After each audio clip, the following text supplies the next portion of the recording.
We are live on Facebook as well as the webinar has gone live. So we can start, Robin. We are just about to start the India events of the Humboldt Day. And I think that since all of you are here, I don't really have to tell you what Humboldt Day is about. Alexander von Humboldt, of course, was a great explorer, naturalist. And, I think even today we draw inspirations from his work. And in parts like India, where we are still discovering biodiversity and patterns of diversity, I think a lot of his natural history work is still very relevant. Without taking too much more time, I'd like to thank all of you for turning up for these India events. And we are trying to kind of get people together to talk about biogeography and biodiversity and how that is relevant for India today. So you'll hear from a really good set of speakers today. And I'm not going to go into the details of all of that. I guess all of you know the speaker list as well. And at the end, I want to make a short announcement that at the end of all the talks, we are going to have a kind of a free discussion about biogeography in India, and some ideas and way forward, etc. So now I'd like to introduce you to Dr. Umar Ramakrishnan, who's been the director at large of International Biogeography Society. And she's been a biogeographer working on patterns of diversity across varied taxa all over India. She's based at NCBS in Bangalore. Recently, there was a very elegant work on tigers and how they found, maybe I should not, I should let Umar talk about this. So over to you, Umar. Yeah, thank you. Thanks, Robin, and thanks for the invitation. It's really great to see you all here on Saturday afternoon. I'm sorry if there's some background noise. I'm in a car. I got a little delayed at a meeting, but I was really keen to see all of you and kind of kickstart this Humboldt Day event. So, I guess, like all of you, I'm also fascinated by biodiversity, and for many years have been trying to kind of, deconstruct the beauty which we see in terms of diversity. We're all attracted to, the beautiful, habitats, species, and biodiversity as we see it.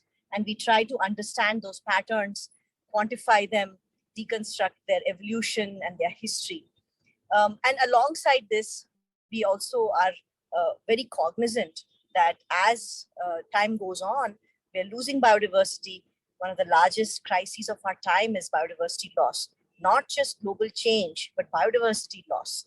And this is something which has really hit us in the last few years, and especially in the last 1.5 years with the COVID-19 pandemic. We've realized that, this kind of a, disruption of biodiversity, loss of biodiversity, higher interface with humans in biodiversity can have global consequences in terms of spillover and so on.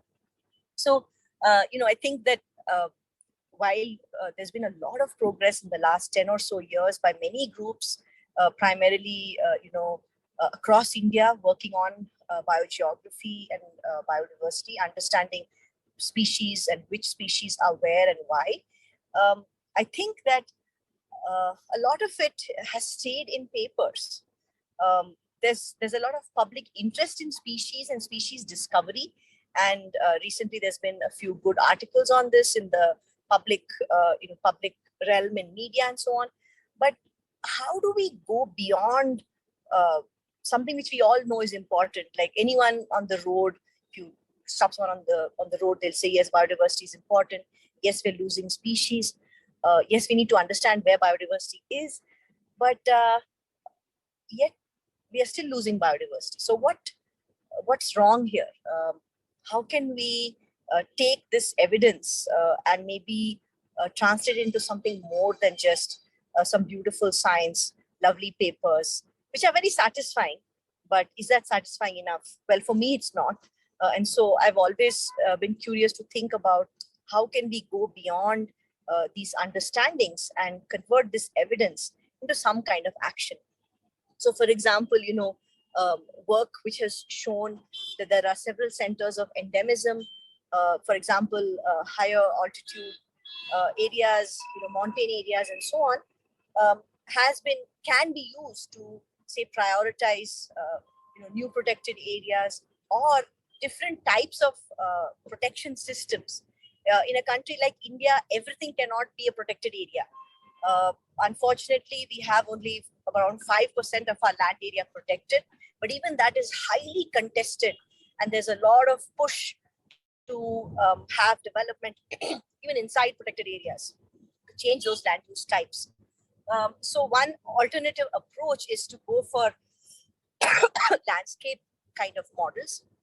And some work we've been doing recently with a large group of people is to prioritize landscapes for conservation based on biodiversity and biogeographic uniqueness, but also, sorry, there's an ambulance.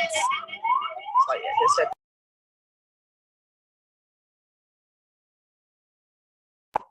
Sorry, but also based on value in terms of value of ecosystem services provided to people.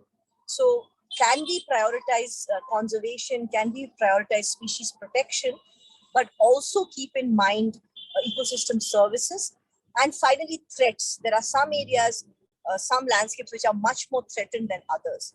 Large infrastructure projects, and so on, many things. Climate stress will affect some areas more than others. So moving forward, thinking about how we can actually bring this knowledge into a framework which is actionable would be really exciting. That said, I'm sure there's a really fun and interesting set of talks ahead of you. And I'm really glad that there are so many people who are interested in biogeography in India still. It's a very interesting place to study biogeography. And I hope that some of this knowledge, which is accrued over time, can A, be synthesized. I think we're still lacking in synthesizing these studies across taxa, across region, and B, converted into some ways into something actionable which can help protect biodiversity. I'll just stop there, and is that okay? Yeah, sure, Umar. Yeah.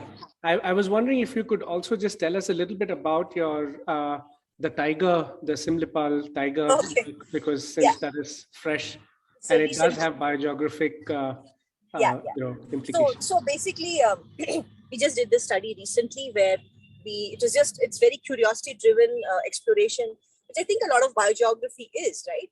You're just very curious. Why are certain species in certain places and not other places, right? That's kind of the basis of the question. So I think that what we were very curious about in this case was in only one particular reserve in eastern India called Simlipal Tiger Reserve, there's a different phenotype of tiger, pseudo-melanistic tigers. They have these disrupted stripes. So they don't have stripes which are laid properly. They are just kind of a mix of black all over their body. And so we were keen to know what the genetic basis for this is and why is it found? Why is it spatially localized? It seems to be spatially localized. So this is, from a biogeography perspective, it's a spatially unique phenotype, right? Found only in a specific region. So we were able to, using a set of tigers from the zoo, which included some pseudomelanistic cubs, we were able to identify the mutation which causes this phenotype. And then Uma, do you want me to show a figure from your paper? I can share my screen. Oh, sure. Yeah. The picture is nice to see. Thanks, Carl. Yeah. And then, we were able to actually find this allele in the wild. So we were able to go back to Simlipal and collect fecal samples because tigers are so rare here, you don't even see them. Bring those fecal samples back to the lab, identify individuals, and then basically, so you can see the figure over there. The tiger on the right is pseudomelanistic. Why pseudomelanistic? Because it's not a true melanic. It's not completely black, right? So it's different from like a black leopard or Bagheera kind of phenotype. There are no true melanic tigers that we know of so far, at least. And what was very interesting is that we found in this Simlipal Tiger Reserve a very high frequency of this allele. So the allele was at a frequency of 60% in Simlipal. And then we were unsure, maybe it's outside and it's a recessive, and so we don't.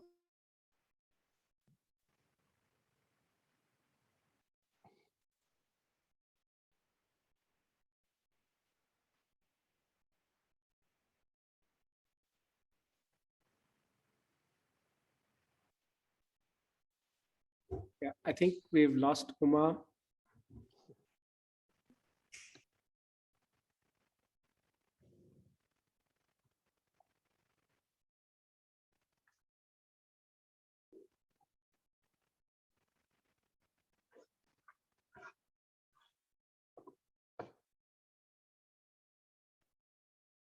Yeah, Scott, I think I can see you, but I think we lost Umar.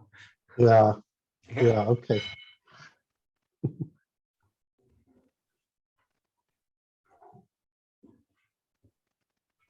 Yeah, Uma was supposed to give a proper talk, but then she suddenly got called away for this meeting, and No. so she just decided to just talk instead of showing a PowerPoint. Yeah.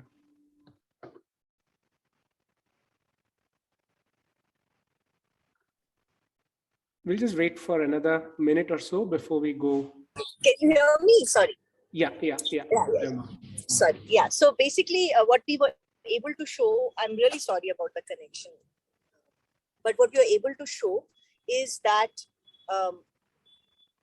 it seemed like this population was isolated, right? It was, of course, very small. We were only, so yeah, that figure Scott is just showing you is basically that these tigers, as far as we know, are only found in one wild population and 2 or 3 zoos in India. So this allele is really, really rare. And despite looking at around 400 individuals outside, we didn't find it anywhere. So it's really a spatially, very specific to this location, genetically also. And then when we actually try to look at whether this population is connected or not to other populations, it turns out it's completely, it seems to be isolated, genetically, differentiated or distinct. And this is potentially because we did some landscape analysis. It's actually really, really far. So, it's around 500 kilometers from any source population of tigers. So basically, unfortunately, Simlipal is small and isolated, and potentially because of genetic drift and a founding effect, it seems to have a very high frequency over here. I mean, these kinds of arguments over time can lead to processes like speciation, of course. I mean, this is just one allele and a phenotype, but there's a spectrum between population genetics and evolutionary biodiversity and species and so on.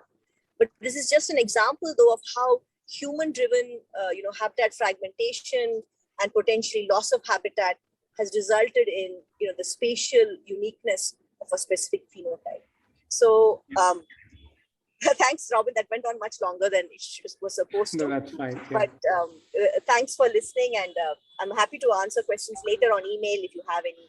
But I hope you guys have a good meeting, and I'll be listening. Thank you very much, Uma. I'd like to now hand over to Vivek, and just with an announcement that you can catch Uma's paper at the PNAS website and probably on her website as well. Over to you, Vivek, my co-organizer, to make the announcements and the rest of the evening. Yeah, thank you, Robin. So today we have Dr. Meghna Natesh, who's going to be the Master of Ceremonies, and she's going to first give us an introduction on the day's events and also some housekeeping announcements, after which I'll take over. Hi, everyone. Just a couple of announcements. There are going to be 4 talks scheduled. Vivek is going to introduce all the speakers. 2 talks, the next 2 talks are going to be 20 minutes each, I think, followed by question and answers. The others will be longer, 45 minutes each, followed by questions. Please keep posting your questions in the Q&A box, and we'll have time at the end of the talks to discuss all of them. And please wait till the end for the discussion also that's going to happen. Thanks, Vivek. You can please carry on. Thank you, Meghna.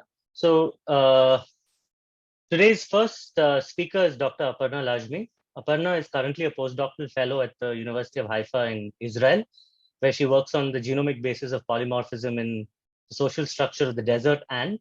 Her PhD work addressed the systematics and historical biogeography and diversification of house geckos in the Indian subcontinent.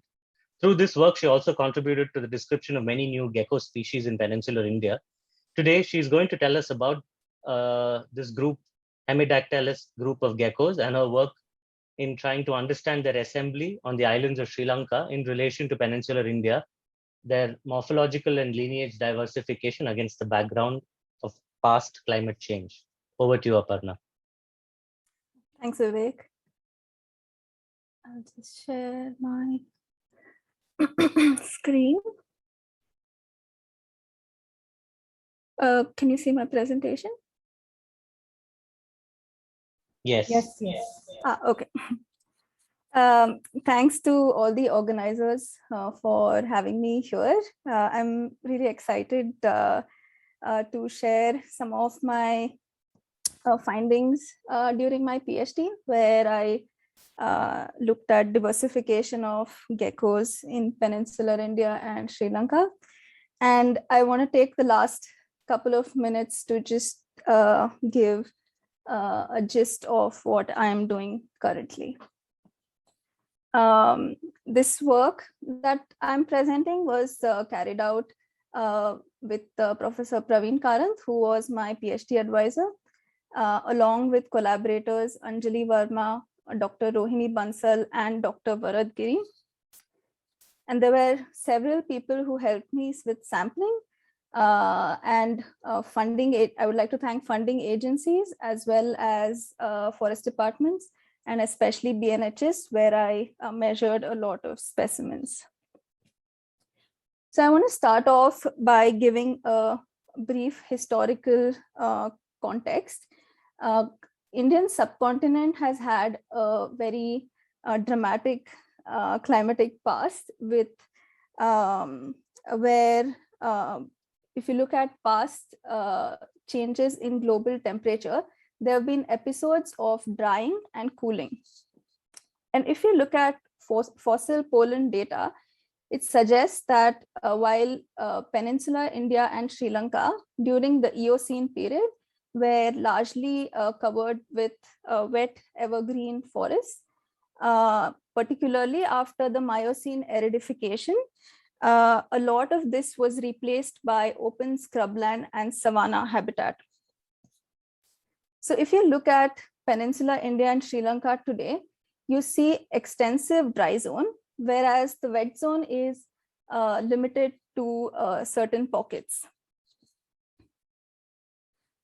Although India and Sri Lanka have shared geological past, as they're part of the same Gondwanan plate, you find an astonishing number of endemic species in Sri Lanka. And a lot of this has been attributed to in situ speciation, where there have been dispersals from India into Sri Lanka just once or very few times, and the speciation has occurred within Sri Lanka. But all these studies that I'm showing you here, which are based on molecular phylogenies, have been carried out on wet zone taxa. And the scenario might be quite different for dry zone species. And the reason for this is the region that separates India and Sri Lanka is really shallow. And with drop in sea levels, you would expect a land bridge to connect these two land masses. So we were interested in understanding the assembly of dry zone and wet zone species in Sri Lanka. And we had two broad hypotheses. One was the in situ diversification hypothesis, which was similar to what we see in the wet zone species. But the other possibility is that there were repeated faunal exchanges between India and Sri Lanka.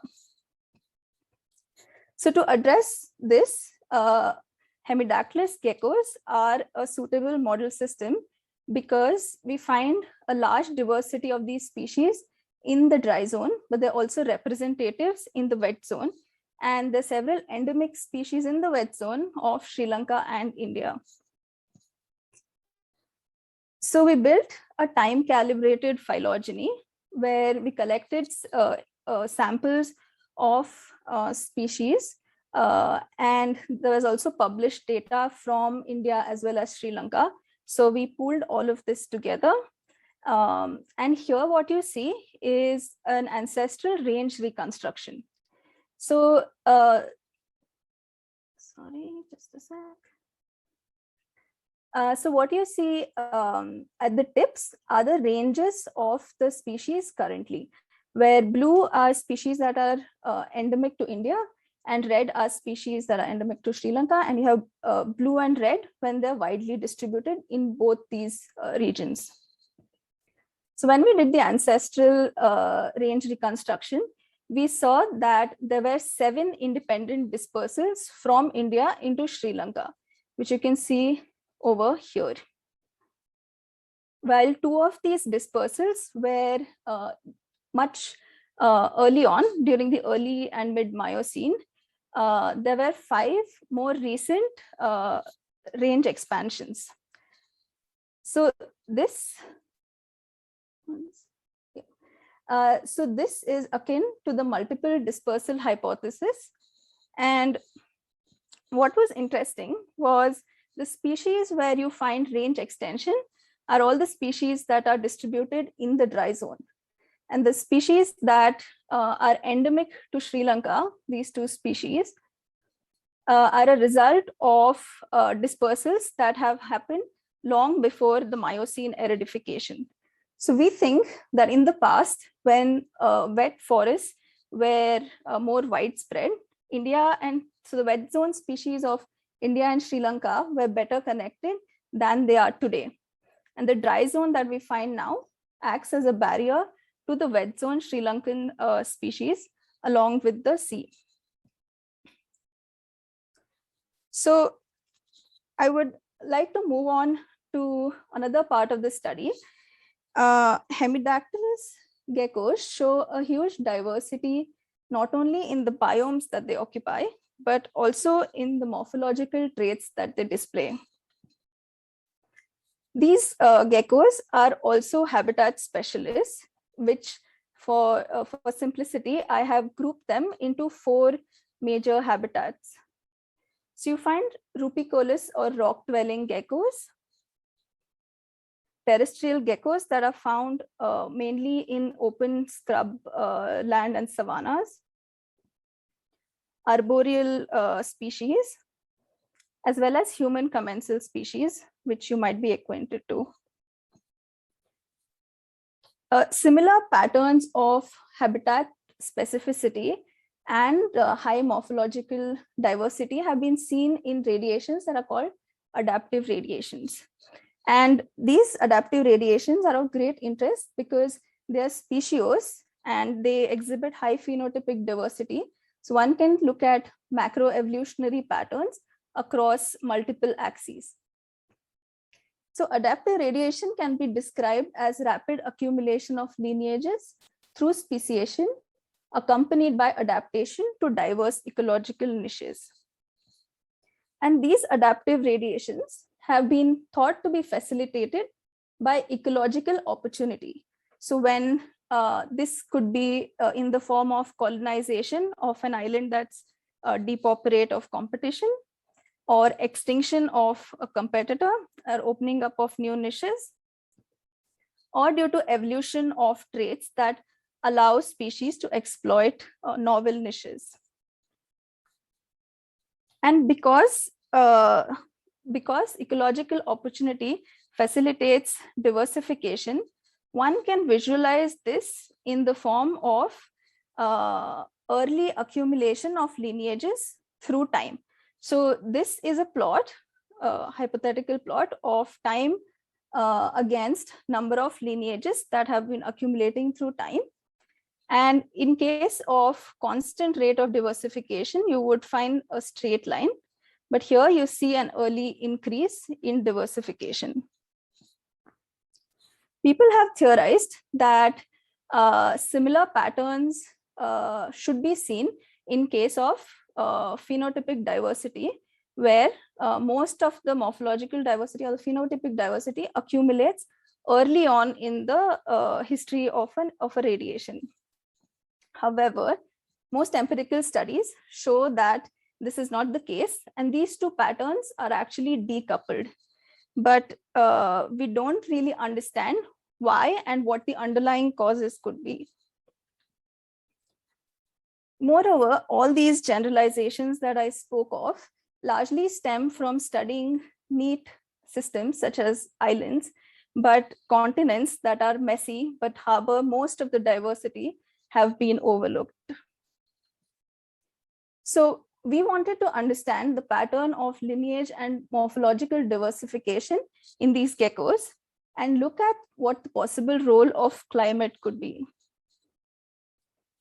So to do this, we again built a time-calibrated phylogeny, and we had to sample extensively to make sure that we had sampled all possible species.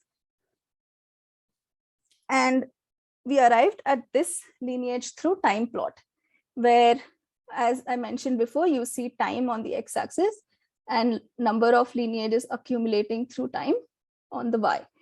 And what we saw is that there was indeed an early burst in lineage accumulation, and this was based on simple gamma statistics, showing that there's an early increase in diversification followed by a slowdown.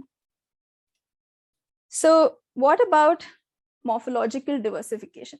So lineage diversification fits the adaptive radiations idea, but what about morphological diversification? So we looked at whether species that live in similar habitats evolve similar morphology independently, and what is the temporal pattern of morphological diversification. So to do this, Anjali measured 42 morphometric variables for 228 specimens for as many species as we could measure it on. And we grouped each species into one of these habitat specialists that I mentioned before. The other way of categorizing it that we used was we grouped the rock-dwelling, arboreal, and human commensal form into climbing or scansorial forms, and the rest into terrestrial geckos. So this is a PCA plot where on the x-axis we have size, and on the y-axis we have principal component 1, which accounts for more than 60% of the variation that we found in our data set. And each point here is an individual species. So the shape here tells you which habitat they occur in. So although there's not much difference between within the scansorial forms that you see here, what we did find is that the climbing forms were distinct from the terrestrial forms. And this difference was largely because of differences in topads and body size. So the species that could climb had much bigger topads, because topads help you climb vertical surfaces, and the ones that were terrestrial had reduced topads. We then moved on to look at how differences in these morphological traits have accumulated through time. Did they accumulate early on, or did they accumulate much later in the history of the radiation? So this is what has been theorized to occur in an adaptive radiation, but this is what has been generally found. So to do this, we looked at something called a disparity through time plot. So again, here you have time on the x-axis and y-axis is disparity in the phenotype. So here we're looking at size, and the gray area is the null distribution that you expect. So you can see that size fits within the null model. We then looked at the principal component 1, which accounts for most of the other variation, and where topads are the largest contributor to this. And what we find is that around 15 million years ago, there was an increase in disparity in these morphological traits. What that means is the differences that much of the difference that we see today arose during this period. And when we look at disparity in topads, they show an identical pattern to what we see here. So what really happened 15 million years ago? So we know that during the late Miocene aridification, open and savanna habitats were established. And this is the habitat that terrestrial geckos occupy now. So does evolution of these terrestrial lineages coincide with establishment of open habitats? So to address this, we carried out ancestral state reconstruction, where on a dated phylogeny, you map the traits of each of the species, whether they're terrestrial or climbing geckos. And what we find is that the terrestrial trait has evolved multiple times within this group. Most of this has arose more recently. And you can see that most of the diversification that has happened within terrestrial lineages has been during the late Miocene. So to sum up, we see that there was an early increase in lineage diversification, but there was a delayed increase in morphological disparity. And this delayed increase is likely to have been caused by opening up of this new niche because of Miocene aridification, where you had evolution of terrestrial lineages and diversification within them. So far what I have spoken about is looking at macro evolutionary patterns and trying to look at extrinsic drivers such as habitat, climate, and geography. So, but for my current postdoc work, I took a cue from my geckos and diversified to looking at microevolutionary patterns and their genomic underpinnings, and trying to understand how polymorphisms in trait within a species are maintained.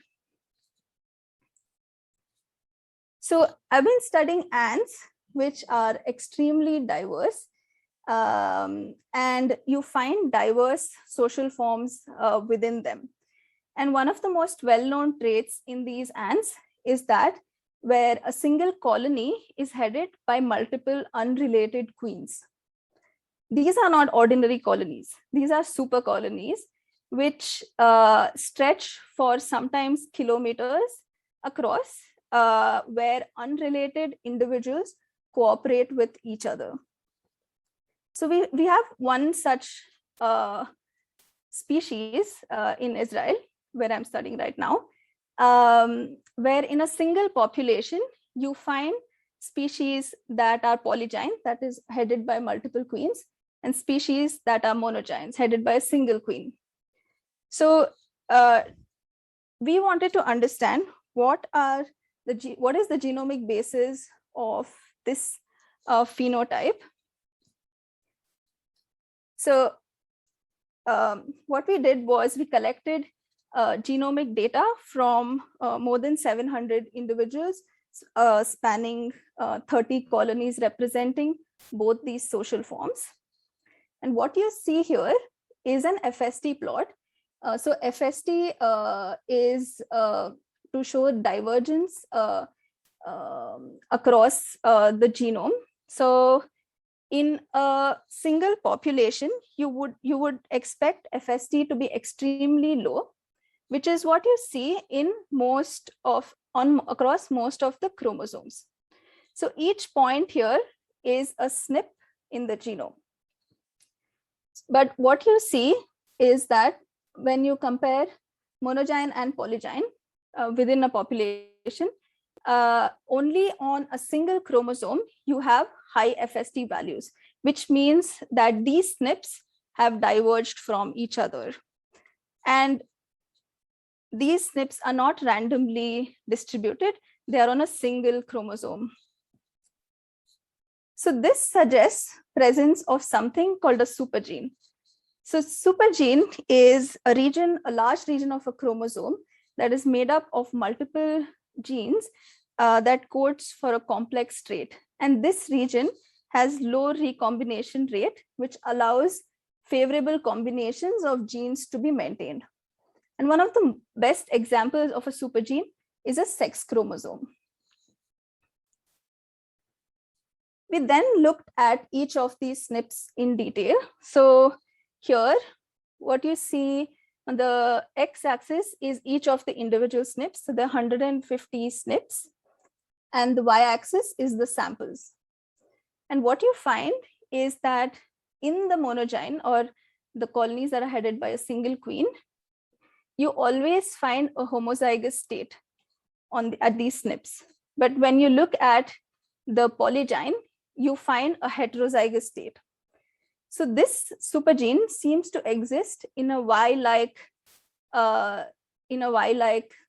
form. So similar to sex chromosomes in humans, where you have XX and XY, when you have this Y-like supergene, you have the polygyne trait.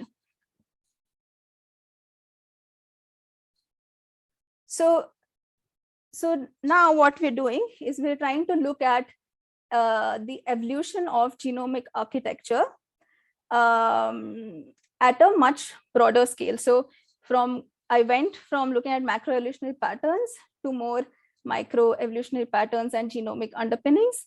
And now I'm trying to look at genomic architecture for this particular trait at a large scale again.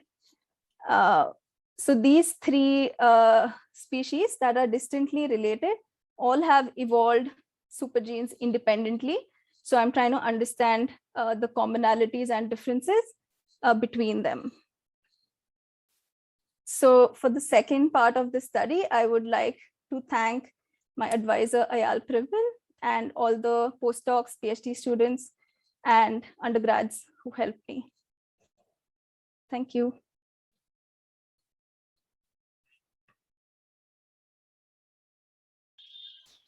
Thanks, Aparna. That was a really nice talk. We'll just wait for a couple of seconds to see if there are any other questions. Sure. Participants can also raise hands if they wish to ask questions directly. Or they can ask questions a little later if they can think of some, and we can, hopefully if Aparna's around, she can answer them Sure. later as well.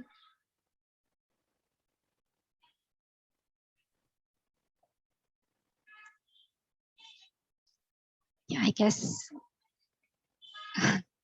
thanks, Aparna. I guess we can No worries. move on for now. Vivek, do you Sure. want to? Yeah. You can still catch Aparna after the talks. Sure. Thank you, Aparna. Now, the next speaker for the day is Dr. Dk Bharti. Bharti is a postdoctoral fellow at the Center for Cellular and Molecular Biology at Hyderabad, India.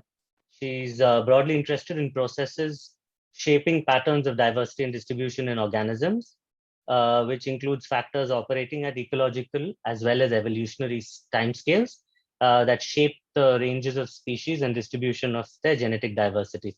For her PhD research at the Indian Institute of Science, she studied dispersal and connectivity in intertidal snails along the Indian coastline using molecular tools, species distribution models, ocean flow simulations. Today, Bharti is going to talk to us about her ongoing research on the life history and geographic correlates of genetic diversity in centipedes using georeferenced DNA sequences from across the globe, combined with species-specific trait data. Over to you, Bharti. Thanks very much, Vivek, for the introduction. I'd like to thank the organizers for inviting me to give this talk. And so in fact, talking about centipedes, like Vivek mentioned, I've moved from oceans to land right now. And in fact, we're sampling in the Western Ghats for centipedes. And I really hope the internet connectivity would be okay. And I'll quickly share my screen to begin.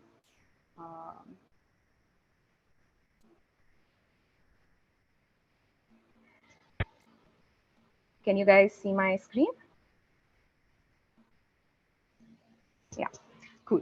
So today I'm going to be talking about this piece of work that me and my co-authors have been working on for the last couple of months. And this is trying to understand what are the drivers of genetic diversity across centipedes. And when I say genetic diversity, I'm specifically talking about intraspecific genetic diversity, which is the amount of genetic variation which is held between individuals within a species.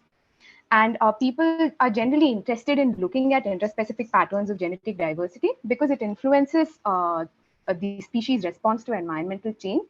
People have found that there are associations between intraspecific genetic diversity and adaptive potential, and it is also used as a means to assess extinction risk. In at least some taxonomic groups, researchers have also found an association between intraspecific genetic diversity and species diversity, and it's thought that it represents microevolutionary processes that might shape patterns of large-scale species richness as well. It is also known to influence community assembly and ecosystem function. And the latter, most of the studies come from plant work, where people have looked at variation in heterozygosity or genotype diversity and ecosystem function. And as a more practical tool, intraspecific genetic diversity is used to identify populations which are evolutionarily significant units, which might be populations which are diverging evolutionarily and therefore are of conservation importance. Now, genetic diversity in an ideal panmictic population where there's no selection under the theory of the neutral theory of molecular evolution, genetic diversity is directly proportional to mutation rate. So the greater the rate of generation of mutations, you would expect to see greater genetic diversity. And it is inversely proportional to genetic drift, which is the random change in frequency of genetic variants between generations. And genetic drift itself is influenced by effective population size, where in smaller populations are expected to lose genetic variation more quickly than larger populations. However, often it is difficult to measure effective population size, and people often use correlates of effective population size that might be linked to genetic diversity. And some of these life history traits associated with organisms turn out to be important in influencing genetic diversity. And life history traits can mediate how species respond to external environmental variation, which then correlates life history traits with intraspecific genetic diversity. And other ways in which you could use a proxy for effective population size is through biogeographic correlates, say, for example, latitudinal range or range size of species themselves. And people have found these associations between intraspecific genetic diversity and biogeography. Just to give you a flavor for what kind of life history traits people have studied so far, in this study, which looks at about 40 different species of butterflies belonging to 5 different families, they found a negative association between genetic diversity, which is on the y-axis, and body size, which is on the x-axis. And the authors believe that this is because of the association between body size and abundance, where especially in locally, because of limited resources, large body-sized individuals often have low local abundances. Other researchers have also found associations between, say, reproductive output of species or paternal investment in species and genetic diversity. And this particular study, which looked at genome-wide data across about 60 or 70 non-model organisms have found a negative association between propagule size and interspecific genetic diversity. And the causal mechanisms are thought to operate because of the number of generations and the amount of investment that the parents are putting in the offspring. So, for example, species which produce a large number of offspring can bounce back from population bottlenecks more easily and can maintain high levels of genetic diversity over long periods of time, despite environmental fluctuations.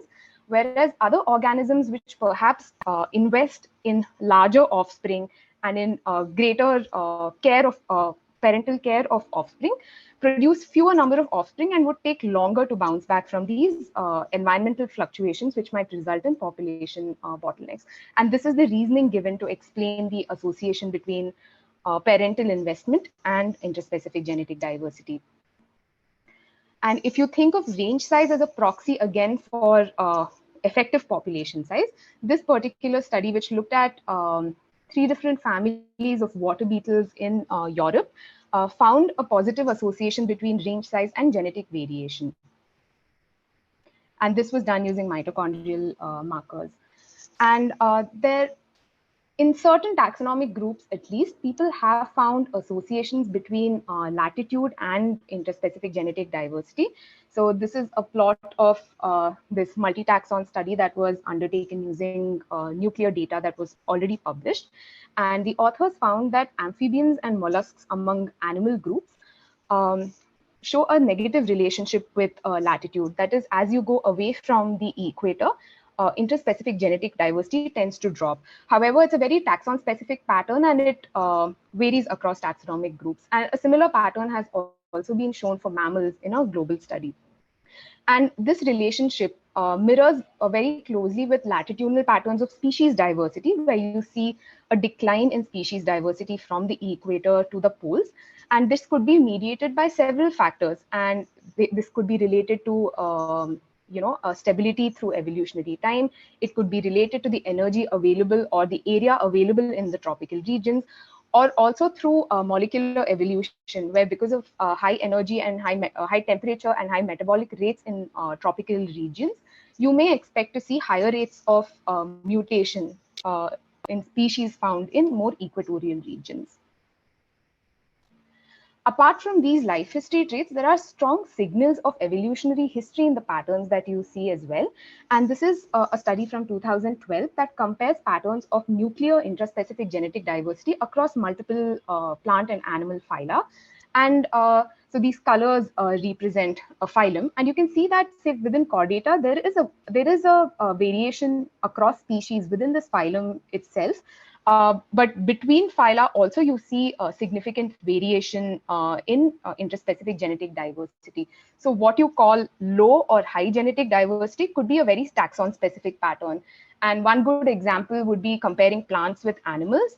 Several global studies have found that plants generally tend to have lower interspecific genetic diversity on an average as compared to animal taxa. And this particular study, the authors also suggest that future studies contrasting diversity patterns among closely related species would help us identify the influential factors that drive this variation in genetic diversity. However, most of these studies which have compared patterns of genetic diversity suffer from spatial and taxonomic biases in representation. And this is a study from 2016. And this data comes from amphibians and mammals, which are relatively better studied organisms among others. And here, the greener regions represent areas where you have high taxonomic and sequence coverage across species, whereas areas in blue or purple represent areas where you have low taxonomic and sequence coverage across different species that you have. And keeping all of these in mind, and given that we work on centipedes as a model system and we have enough life history information and we know about their evolutionary and biogeography, we wanted to ask how genetic diversity varies across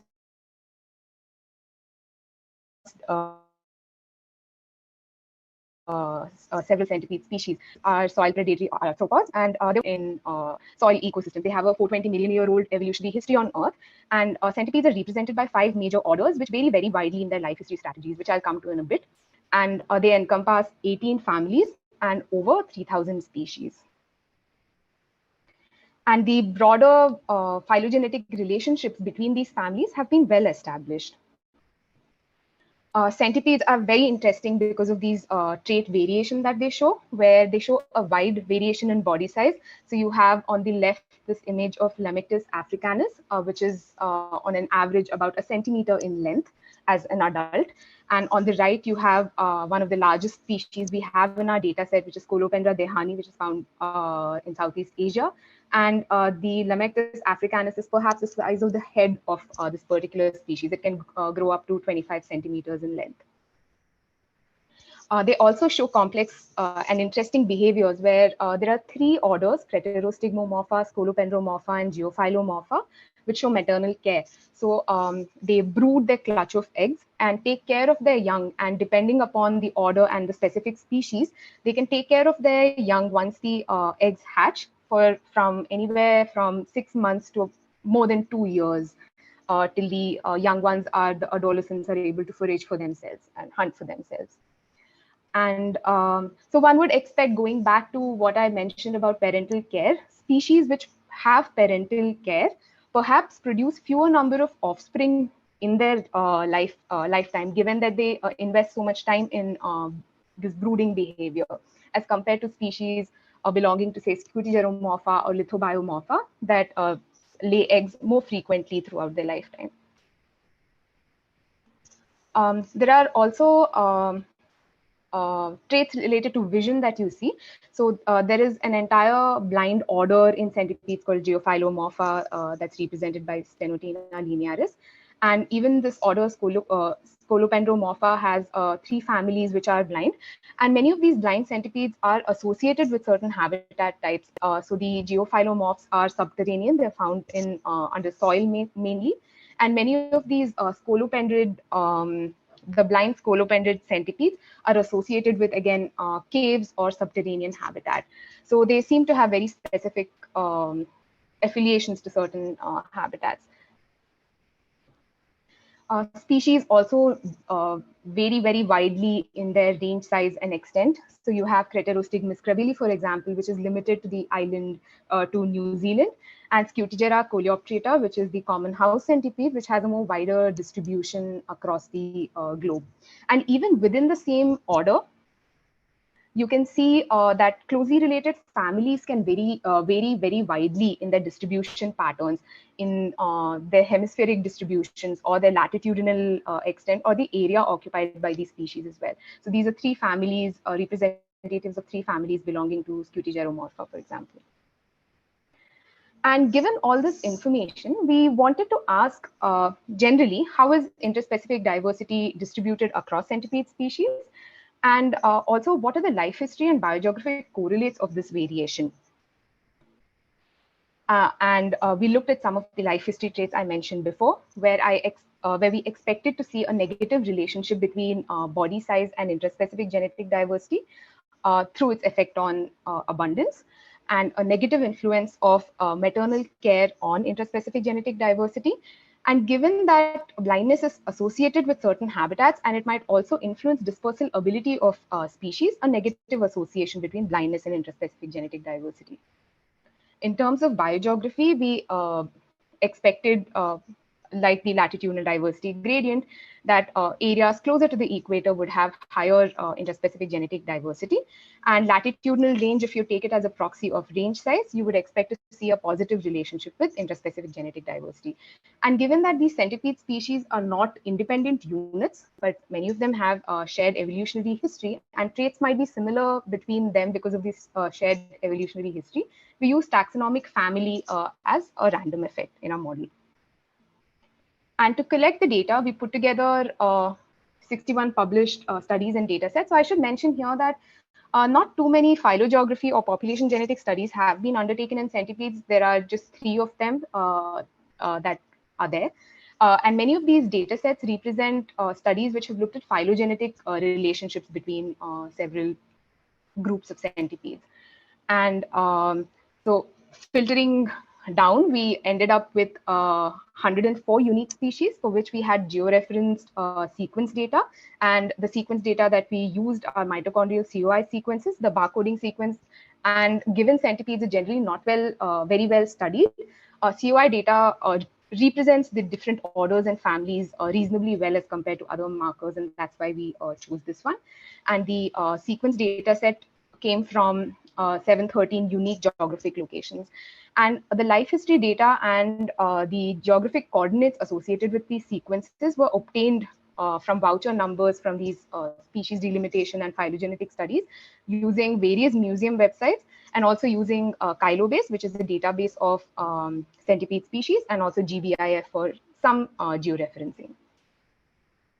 And this is the distribution of where these sequences come from. And you can immediately see that there is some geographic bias in where these studies have been done. And this is perhaps related to groups which have been working in different areas. So there's definitely some dearth of data from Africa and the Northern South America. However, this is what the data, the data that is available. And however, the sequences that we had in hand encompassed all the 5 orders of centipedes and represented 10 of 18 centipede families. And to answer the first question, how is genetic diversity distributed in centipedes? The area in red, the plot in red, represents the frequency distribution of interspecific genetic diversity for centipedes. And I've put some plots from other studies that have looked at other arthropod groups for comparison. So you have Ephemeroptera mayflies, you have water beetles, and you have butterflies and terrestrial mollusks for which we have the maximum average pairwise difference. And you can see that centipedes generally seem to have relatively high values of interspecific genetic diversity as compared to many of these other groups. And we think that, or our guess is that it could be related to their deep evolutionary history on Earth, and perhaps stable populations accumulating mutations over long periods of time, given their low dispersal ability. So both of these reasons could together explain the higher amounts of genetic diversity that are seen in centipedes. And generally, so if you compare arthropods with other animal groups, arthropods have higher levels of genetic diversity, and centipedes fall on the higher end of the scale. And when we ran a linear mix model to understand how each of these different factors that I spoke about before influence interspecific genetic diversity, we found that 2 main factors explain about 23% of the variation in interspecific genetic diversity, and it is related to body size and mean latitude of that particular species. And just a note here that other studies which have used mitochondrial markers to do these assessments have often found a lack of relationship between mitochondrial diversity and any life history trait. And this has been explained by, say, erratic mutation rates in mitochondrial markers, the effect of or strong selection sort of dampening any variation that you might see across different individuals and so on. However, there has been people have theorized that for species such as predatory species, which generally have small population sizes, the effect of selection on removing variation in mitochondrial markers might be much lesser. So we do see some effect of these traits on interspecific genetic diversity. And like I mentioned before with the butterfly study, the relationship between body size and abundance, where the amount of energy available in a certain habitat might limit the abundance of large-sized animals that might inhabit that particular location, might drive this negative relationship between body size and interspecific genetic diversity. And in terms of the latitudinal variation, we noticed that there's higher diversity in the southern hemisphere as compared to the northern hemisphere. So the negative on the x-axis indicates the southern hemisphere. But however, it's not very clear if it's related to some sampling bias, because most of our data from the southern hemisphere is from Australia and New Zealand, and there are fewer data points here as compared to the northern hemisphere. However, similar patterns in species diversity, for example, have been seen in ants. So this is the plot in the bottom that I'm pointing at, where you see a decline in species diversity from southern to northern hemisphere. And this is thought to be driven by greater variation in temperature in the northern hemisphere as compared to the southern hemisphere, variation in productivity as well. And also southern hemisphere is thought to be more stable since the Eocene as compared to the northern hemisphere. Therefore, it holds, or the genetic diversity has persisted over long periods of time in the southern hemisphere. But this needs to be investigated a little bit further with more data to see if the relationship still holds. To quickly summarize, centipedes fall within the higher end of genetic diversity even within arthropods. And given there are so few studies from other soil arthropods, it would be interesting to make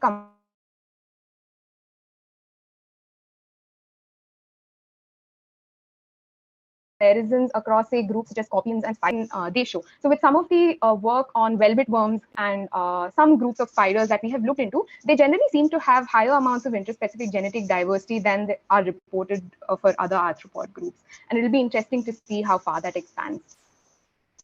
And we find that variation in mitochondrial marker is explained by life history and geography. And despite higher levels of genetic diversity, similar processes seem to be operating across groups. So you see that body size is important for butterflies. It's also important for centipedes.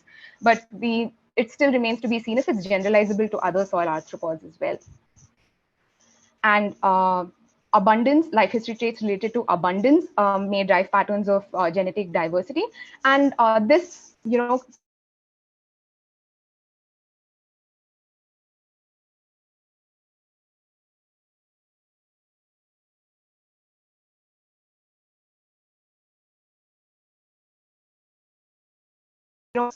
can ask many interesting questions, geographic settings, say like the Western Ghats, get patterns of genetic diversity and genetics of diversity and gene flow. And the hemispheric differences is an interesting pattern, but we need to see if it holds true with more data.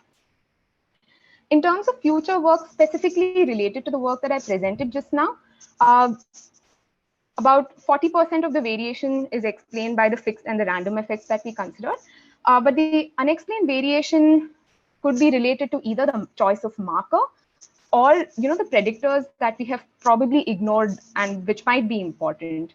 And like I mentioned before, mitochondrial markers are known to suffer from issues related to, because of selective sweeps, you might have genetic drafts, so reduced genetic diversity across the mitochondrial genome. And they might have erratic mutation rates even between closely related species. And given that, it'll be interesting to split the diversity that you see in mitochondrial markers into synonymous and non-synonymous diversity, and to see if these patterns still hold true. And we're also almost close to finishing, putting together a data set of 28S rRNA sequences using the same species. And it'll be interesting to compare both these markers and see what they tell us. And we haven't included habitat specificity or climate explicitly as a predictor, and it'll be interesting to do that in the immediate future. And in terms of the long-term future work, it'll be very nice to see if these variation in genetic diversity between different centipede species or centipede groups or families is also associated with diversification rates that you see across groups. If you think of genetic diversity as the mold on which evolution acts to generate new species. And it also gives us expectations for comparative studies, like I mentioned, specifically in certain local areas where you pick species and look at comparative phylogeography. And it gives you, interesting choices for species to compare. And one important thing that we haven't included are spatially, so our data is not spatially informed in the sense we are taking averages for each species, but there might be a lot of local variation within the species across populations too.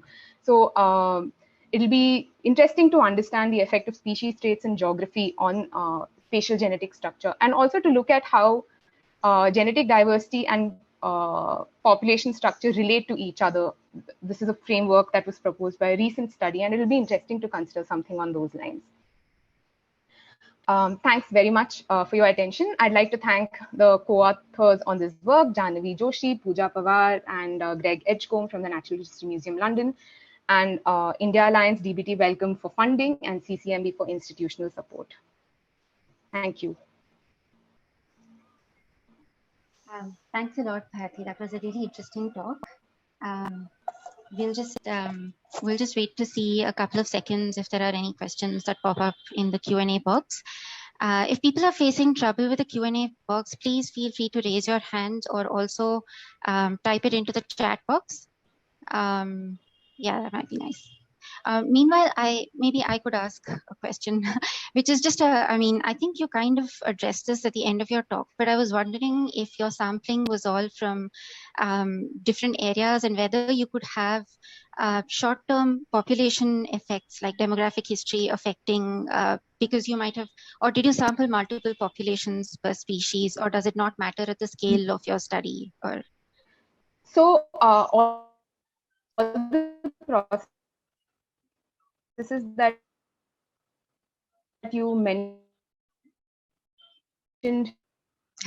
do affect the patterns that you see, and gender scale, spatial or taxonomy do see very low correlation coefficients, R-square values, for example. And it's because of local processes that are probably canceling out that the signal is poor. And the data, especially for centipedes, the data we have available is what is out there. And this is not samples that we've collected. It's what's in existing literature, and that comes with its own set of problems. But despite that, across the different models, we compared body size and mean latitude do come out as important factors. And I think these give us interesting hypotheses, which you would want to test in, at a local scale by choosing where you're sampling and what traits you're choosing. Yeah. Right. Well, thanks. Thanks for that. I think we can wait a bit for some more questions. Meanwhile, if Aparna is there, there's a question for Aparna as well. No, I think Professor Scott Edwards has a question. Sure. Please go ahead. Thank you very much. I really enjoyed that talk. I'm curious, whether you feel mitochondrial DNA can reflect genetic variation accurately. There was a couple studies in there where people had done these global surveys of mitochondrial DNA and looking at genetic diversity. And what do you think? Is selection going to be a problem there, or is it not a significant problem? So I definitely think that it's hard if you use a single mitochondrial marker to tell whether the associations that you see are because of actual correlations with life history traits, or it's just giving you information. The diversity that you're capturing is just since the last selective sweep that mitochondrial markers have faced. So I definitely would be careful in my inferences, and we're on the way to using nuclear data to see, if the patterns hold or not.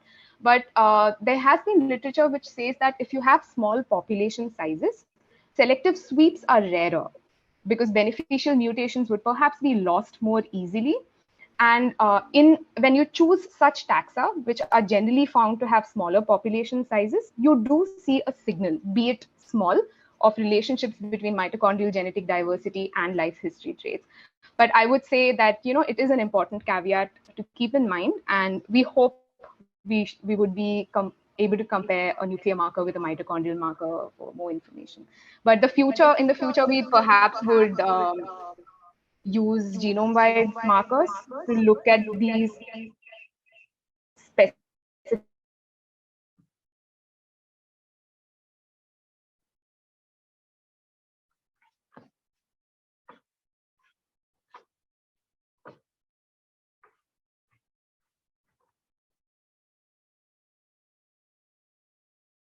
He's frozen. Yeah, we can probably wait a minute or so. We've gotten used to this in the Zoom world, people freezing all of a sudden.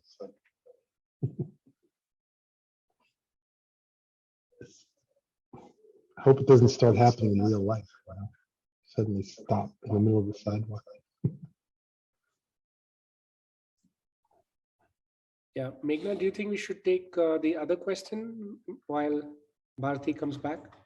Yeah, sure. If Aparna is around, is Aparna? Hi, Aparna. Yeah, hi. Hi.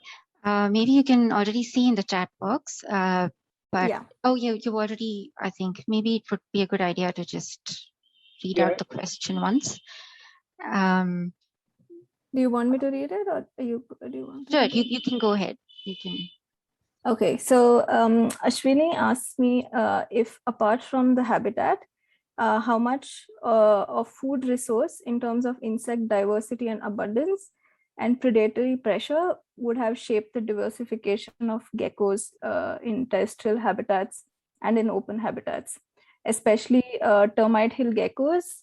They tend to occur on termite hills and feed on termites. So thanks for that question, Ashwini. It's a great question, and there are likely to be multiple drivers, and climate is possibly one of them, because you can just look at correlations. But this shift, this climatic shift, along with opening up of habitats, could have resulted in diversification of many different organisms, including possibly the insects that the terrestrial geckos could feed on. So that could have been potentially the ecological opportunity. Also, it could have been like a release from predation pressure, as you mentioned, or from parasites. I guess it's easier to test the hypothesis of insects, where you can actually look at diversification patterns of the insects that they feed on. Yeah, we'll have to think about how to test the other hypothesis. I mean, you can do the same thing, but I think very little is known about what predators really eat geckos and what parasites they have. But yeah, that would definitely be interesting.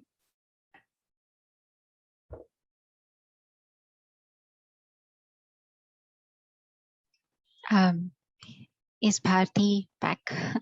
Just to check. Yes, I'm back. I'm so sorry about that. Hi. Internet's a bit choppy. Yeah. Thanks, Aparna. Thanks for answering the question. Maybe Bharti can go ahead and finish your response. I don't know where you lost me, but I was saying that, yeah, in smaller populations, if beneficial mutations arise, for example, they might be more easily lost to genetic drift. So the association between mitochondrial genetic diversity might be, and life history traits might be stronger in these groups, such as centipedes, which are predatory arthropods, which are generally found in low densities. However, I would, probably back up my statement with nuclear data as well, the kind of inferences we've made. And more immediately, we are collecting data right now on centipede species in the Western Ghats, and probably over the next few months, we'd be looking at patterns of genome-wide genetic diversity and trying to understand what are the life history traits that influence these patterns.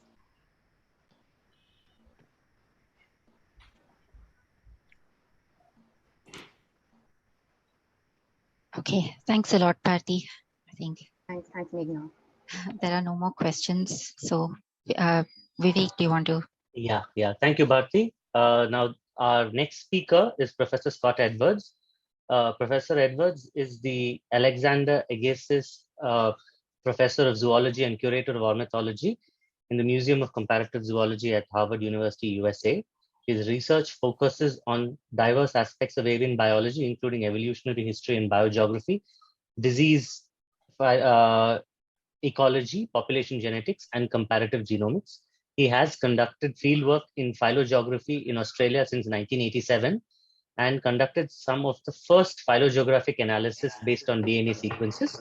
In the last 10 years, Dr. Edwards has helped develop novel methods for estimating phylogenetic trees for multilocus DNA sequence data. His recent work uses comparative genomics in diverse contexts to study macroevolutionary patterns in birds, including the origin of feathers and the evolution of flightlessness. Today, Professor Edwards is going to talk to us about the future of comparative phylogeography. Thank you very much. Can everyone hear me okay? Great, thank you very much. And it's a great pleasure to be here. And I'm just going to turn my volume down. Hold on a second. Yeah, let's see here. Yeah, I'll turn my set. Okay, that's a little better. I'm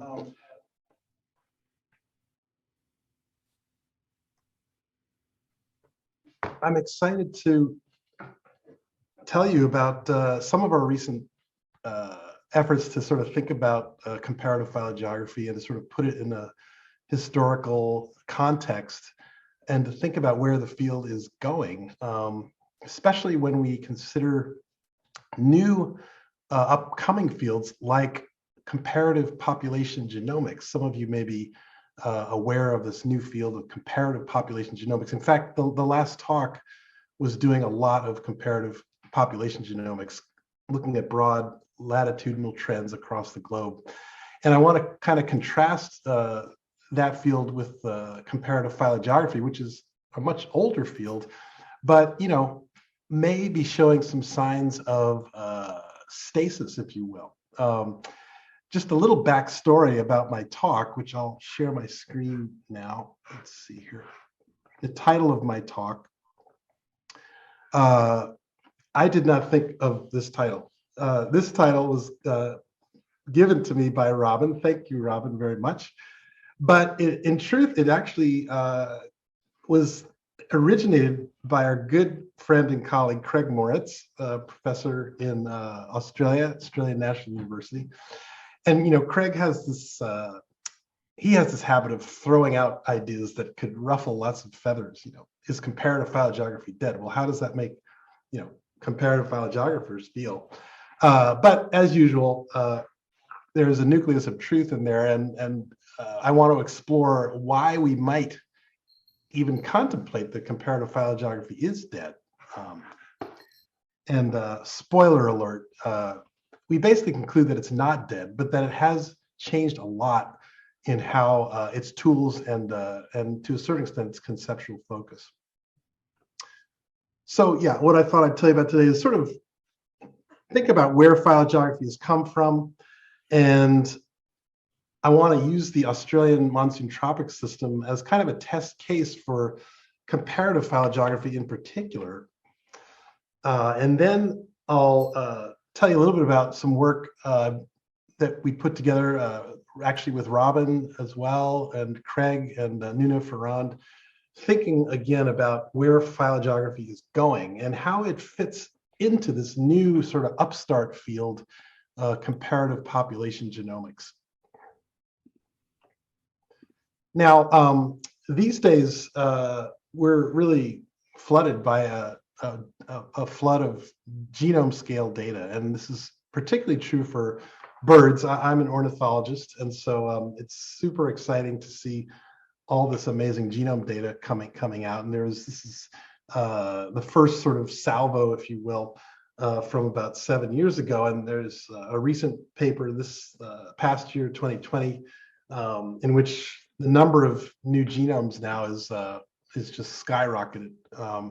And this is super exciting, and it allows us to start looking at global patterns of biogeography in birds, mostly on a very deep time scale. And so this is an image from a paper from 2002, in which the authors tried to sort of figure out where passerine birds came from. Passerine birds, of course, are they make up over half of all birds, and they're the common species that you probably see near where you live or in your backyard: thrushes, chickadees, robins, jays, crows. These are all passerine birds. They also include the sub-Aucenes, which are differ from the songbirds in terms of how they learn their song. And so there's sub-Aucenes a lot in South America, as well as the Old World tropics. And you can see here how there's deep branches heading to the neotropics on the one hand and the paleotropics on the other, with a lot of the songbird lineages kind of coming out of Australia. There's really kind of an out of Australia movement into the Palearctic regions and the Nearctic regions. And all of this is being facilitated now by genome scale data at a very high level. And these are some of the birds that make Australia great. And one of the reasons why its fauna is so distinctive is many people used to think that lineages in Australia were essentially the carbon copies of lineages in Europe. And of course, all the taxonomists classifying these things had a European perspective. And we now know that these lineages are highly endemic, highly original lineages, which essentially have fanned out across the globe, especially when we think about things like jays and crows. They essentially have their deepest roots in Australia. And there's been a lot of exciting work, again, at a very high level, looking at how the passerine birds, for example, entered into the New World. And what you can see here from a really nice paper from a few years ago is a global phylogeny of passerines. This isn't genome scale data. This is probably mitochondrial DNA and maybe a few nuclear markers, but it nonetheless gives us a really dramatic view of the geography of passerine birds. And you can see by these little maps on the sides that phylogenies like this suggest entry into the New World from the Nearctic realm, from the north and south in the Arctic realms, but also from the south, as we saw in a few slides ago. So these sorts of global phylogenies are becoming a really important tool for kind of biogeography at a very high level, very high taxonomic level. And it's also allowed us to kind of get this global view of the latitudinal diversity gradient, which is a theme that we've heard about already at this meeting. And both the sub-Aucenes and the Aucenes, again, these are the sort of non-song learning passerines. These are the song learning passerines. Both these groups show a latitudinal diversity gradient in which there's a lot more diversity in the tropics. And so, and the passerines, they're just the sum of these two, basically. So we've learned a lot, I would say, about global biogeography in the last few years. And this is just a snapshot of the many papers that have come out in recent years. Now we can imagine one of the great things about genetics and genetic variation is that we can tie these different levels together. We can literally align genomes from within species to between species, between families and different groups. And this is a huge advance in our perspective of how genetic variation is organized, to be able to compare lower taxonomic levels with higher taxonomic levels directly. And so we try to sort of conceptualize the implications of this for phylogeography. And we kind of, a few years ago, Craig and some collaborators and I kind of conceptualized phylogeography as the sort of bridge between population genetics on the one hand and phylogenetics on the other. Of course, population genetics, in itself doesn't have necessarily any sort of geographic structure. And it also, the tools it uses are not necessarily tools that are aligned with phylogenetics. And I'm thinking specifically of gene trees, which we'll talk about a bit later. By contrast, phylogenetics, and phylogeography do have this common linkage, which we see in the red square, which kind of emphasizes their similarities in approach, sort of the phylogenetic tree or the gene tree being kind of this focus for conceptual organization. And obviously these fields differ also in their spatial extent, which you see here up on the top, and the temporal extent, as well as the extent to which they emphasize different population dynamics like migration or linkage in the genome. Now, let's think a little bit about where phylogeography came from. And I decided just to take a few slides from, my lecture in molecular ecology class, and because it's a fascinating story, and I don't think it's been told in its entirety yet. But you know, before DNA sequence analysis, people measured genetic variation, you know, using allozymes and protein polymorphisms, which you can see here on this gel. I know this looks very primitive to folks out there using whole genome data, but you know, this was a huge breakthrough in 1966. Important to emphasize, Richard Lewontin was behind this. Hopefully, the name Richard Lewontin means something to you. He actually passed away just a month or two ago. He's a really important innovator in evolutionary biology. And if you've read the famous essay by Stephen Jay Gould and Richard Lewontin on the spandrels of San Marco, that's the Lewontin here. And he was a leader in population genetics. And he, in fact, invented terms like linkage disequilibrium, which wasn't so popular in his day, but which now, of course, is extremely popular.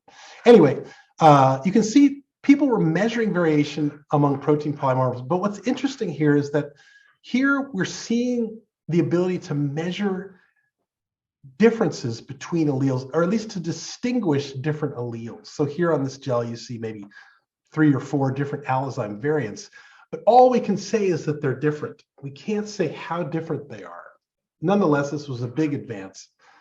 Now, when restriction enzymes came around in the mid-70s, this again was a huge innovation, mostly because now, in addition to telling that alleles were different, we could actually measure how different they were.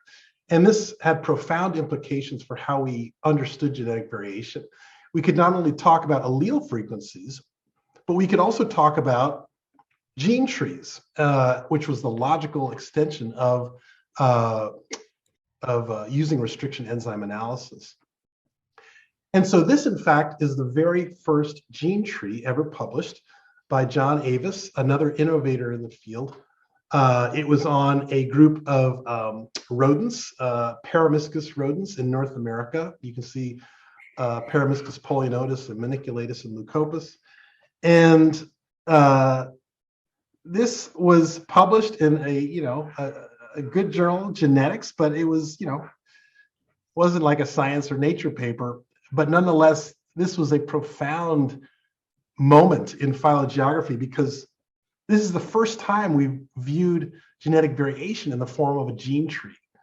And this, it's really changed how we looked at genetic variation in very profound ways.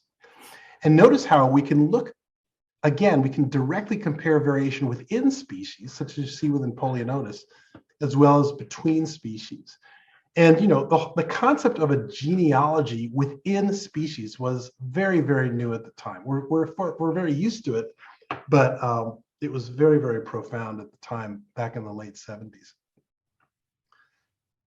The PCR era, I think, essentially accelerated this focus on gene trees. We can line up DNA sequences, we can make a gene tree from them, and now, there were always issues with, resolving haplotypes. And of course, sequences in the nuclear genome were a lot more difficult to handle than sequences in the mitochondrial genome or perhaps the chloroplast genome in plants. I think it's fair to say for both plants and animals that organelle DNA was driving a lot of this innovation. And we only entered the nuclear genome very cautiously. And, of course, we've got these ugly things that like recombination, and which really cause a lot of challenges for a gene tree centric view of the world. And perhaps I didn't emphasize that all of Avis's innovations came from mitochondrial DNA, and I think mitochondrial DNA played a huge role in the development of phylogeography. So we've seen how we've gone from allele frequencies to the new view of gene trees. So let's think about this a little bit more and some of the kinds of ways in which we use gene trees to look at phylogeography. Well, we've got a really wonderful set of theories now called coalescent theory, which we can use to measure genetic variation and sort of link gene trees and population genetics. And so what you see here is some of the expectations for a coalescent tree within a single population. And in this, you see these parameters on the right here. This N here is, of course, our effective population size. And that's really what's regulating the size and shape of these gene trees in a single population. And we can now, from very simple measures from DNA sequences, we can get really good estimates of the effective population size within species. This is something we couldn't do before. When we extend this view to 2 species, you can see we start to get into a really interesting realm where we could actually have discordance between gene trees and the population lineages. And this discordance, I think it was very troubling, and we weren't sure how to deal with it at first. And of course, the discordance is caused by, it's not necessarily caused by gene flow, right? It could just be caused by the slow pace of genetic drift in large populations. So for example, in this tree on the upper left, you can see how the alleles from A and B are both reciprocally monophyletic. That's what we call this pattern where we have coalescence within each lineage. However, the other patterns are all violating this reciprocal monophyly pattern in some way. And it's because the alleles at the time of divergence here, genetic drift in these 2 descendant populations doesn't occur fast enough to basically cause fixations in the 2 descendant lineages.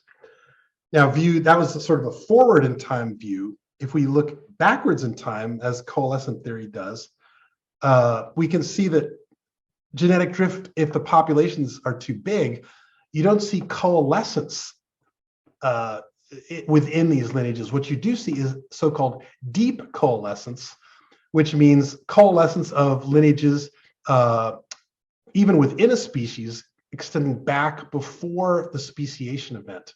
Okay, so you see those 2 lineages from B, for example, they're not coalescing until before the speciation event.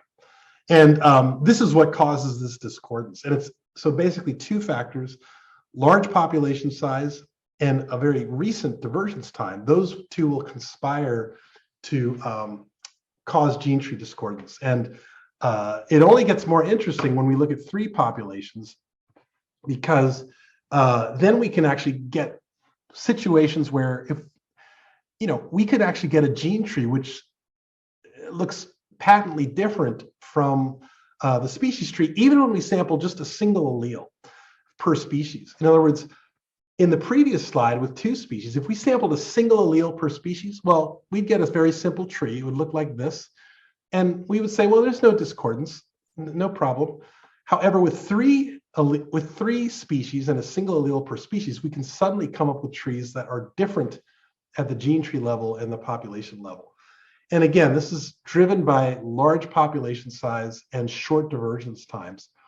And what was exciting is that phylogeography was able to exploit this discordance in ways that allowed us to look at genetic variation, not just in contemporary species, but in ancestral species as well. So I'll tell you a little bit about some of our studies in the monsoon tropic system. This is a system that Craig has studied for a long time, folks like Leo Joseph in Australia. I've been heading there for many years, although sadly not recently because of COVID. It's a fabulous system. It's funny. I've been to Australia a lot, and sometimes I take my wife Beth with me, and sadly, we've spent months and months in the dry, scrubby outback. But have we ever actually seen the Great Barrier Reef? Now, in fairness, we tried to see it once, and we had this awful kerfluffle with our rental car that prevented us from going on the day trip. But suffice it to say, I've probably spent way too much time in the scrubby outback than in the more scenic parts of Australia. Of course, I think the scrub is beautiful, so that's why I go there. anyway, this area in Australia in general is just a great place for comparative phylogeography. And the cool thing is that it was all mapped out in the pre-molecular era. People like Joel Craycraft and a lot of other biogeographers using cladistic methods, they had this concept of area cladograms. And they're essentially relationships among areas which are built up of histories of specific lineages. And so you can see, for example, that in this area cladogram on the left, that barrier B here, which is called the Carpenterian barrier, is a major engine of biodiversification in the Australian continent. You can see it's the deepest split in this cladogram.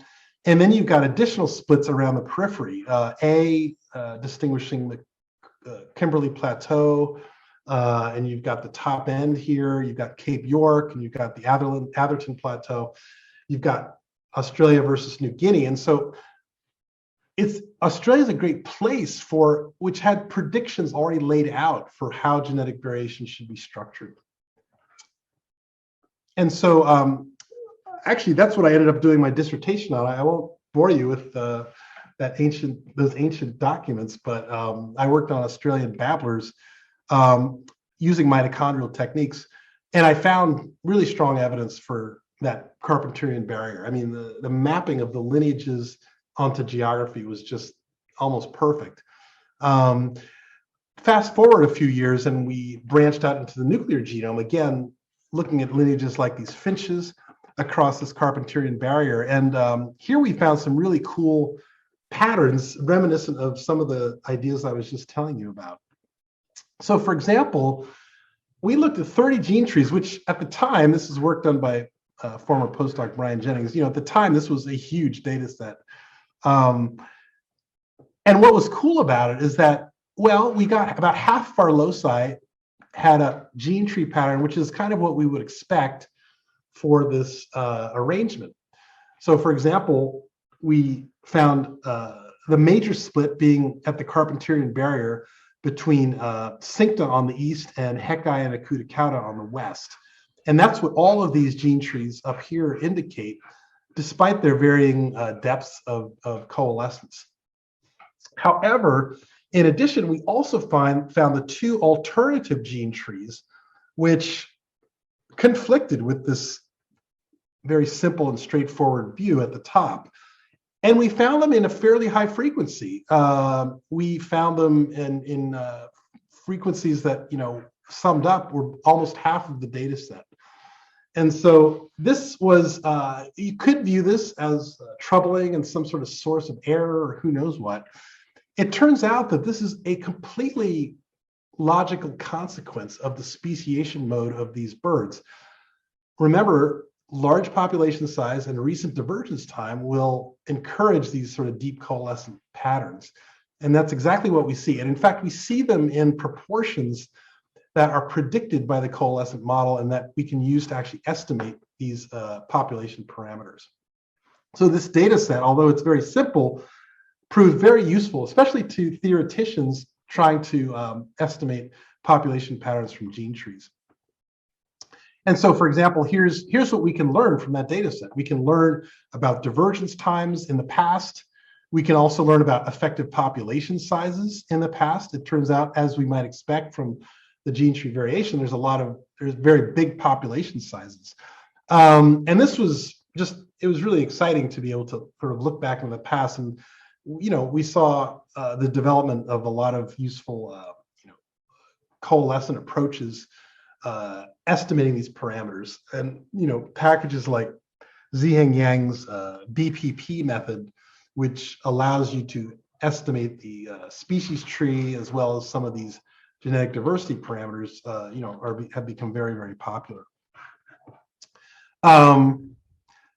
Another example from fairy wrens, again looking across this Carpenterian barrier, you can see the taxonomy had said that the subspecies were diverged at this point here, but of course that would conflict with the Carpenterian being the deepest split. And now when we did the we looked at about 40 loci, again, small by today's standards, but when we did the analysis, we showed that, in fact, yes, the Carpentierian barrier does seem like the deepest split, despite the taxonomy showing that split on the eastern side. And so this study confirmed that that Carpentierian barrier is being an important force in these different species. And interestingly, this is within a single species, as opposed to the previous example, which was between closely related species. We've also looked at tree creepers. Sadly, this is work I haven't published yet, but I am working it up and writing it up while I'm on sabbatical. Again, the tree creepers showing really a lot of concordance in the geography across this Carpentierian barrier. And here are gene trees. We can make them from nuclear genes, although they look pretty messy. But still, we can then go on to estimate population parameters. So you can see these gene trees. We can look at monophyly. You can see that none of these gene trees are showing reciprocal monophyly. They're very noisy patterns. And yet we can draw very sort of straightforward estimates of when they diverge. So for example, when we apply a structure model to this noisy data, we get a very clean break between east and west, which is, it shows how the concepts in the software that we use are able to accommodate this sometimes chaotic variation and derive sort of patterns at the population level, which are much simpler. I always tell my students, don't look at your gene trees because they'll just confuse you. And in fact, some methods that used to be out there, like the nested clade analysis, you might remember that, I think really over-interpreted gene trees, sort of took them at a very literal level, rather than abstracting to the population level. And you can see, from these data, we can derive really nice estimates of gene flow, of population size, and we can show if there's any genetic leakage between these lineages, which we found a little bit of. And so programs like Migrate took gene trees and used a gene tree approach to estimate these coalescent patterns, and I think have been a huge boon to the field. Probably not as amenable to genome scale data.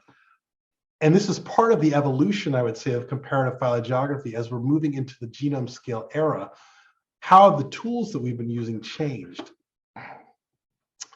So there's our barriers there. Again, three nice examples of co-distributed species, which I think come together in a comparative phylogeographic framework. And then finally, we can look at things like co-divergence. And so here's a analysis using this program MS-Bayes, which of course was invented by Michael Hickerson, and which arguably is one of the few pieces of software which is specifically tailored to comparative phylogeography. I mean, the point of MS-Bayes is to ask how many divergence events have we had among this suite of species. So here we have one divergence event, two divergence events, three divergence events. Here we're analyzing the data that I've just been telling you about, namely the finches, tree creepers, and wrens. And you can see that there is a fair bit of posterior weight on a single divergence event here, but there's a fair bit of weight as well on 2 and 3. And so this kind of thing, of course, we can do with much higher resolution with genome scale data. But I wanted to give you a sense of where some of these models have come from and how they have kind of co-evolved with the gene tree patterns that were in data from mitochondrial DNA and from nuclear genes. Now, we got together with Craig and others a few years ago to sort of to really conduct kind of a co-analysis of our different data sets. Now, what's interesting is that, Craig had been getting into exon capture, looking at large numbers of loci. You can see the data on the bottom here, 2,500 loci from the rock wallabies, 1,000 loci from the skinks, 1,000 loci from these other skinks.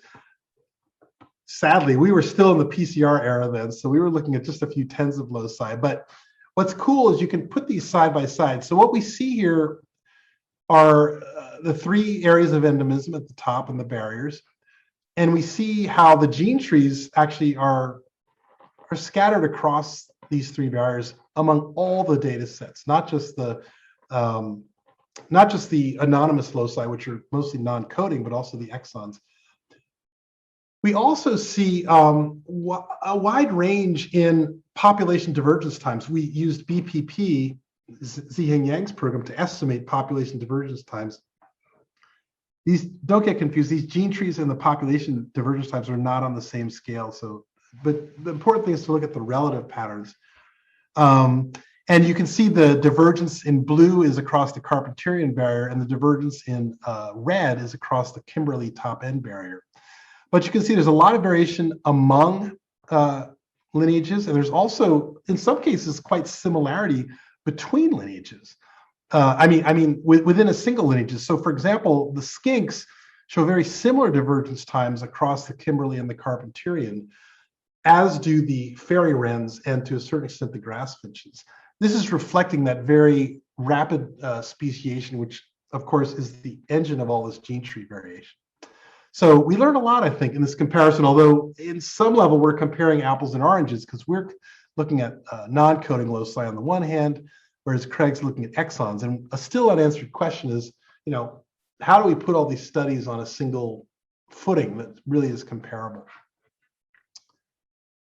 Now, this just shows, again, all the gene tree heterogeneity in those data sets, irrespective of the size of those data sets. You can see the three gene trees on the left here, and you can see the different speciation events yield different distributions of these gene trees. And as you might expect, data sets that are dominated by a single gene tree, such as the rock wallabies here, reflect older divergence times or smaller population sizes. That's basically the signal there. Data sets like the skinks, with a more equal distribution of gene trees, reflect very recent speciation and larger population sizes. So moving ahead, we can sort of ask, where is comparative phylogeography going, and what about this new kid on the block, comparative population genomics? So this is there's going to be a special issue of Genome Biology and Evolution on comparative population genomics, and Tim Sackton and Russ Corbett-Dettig organized it.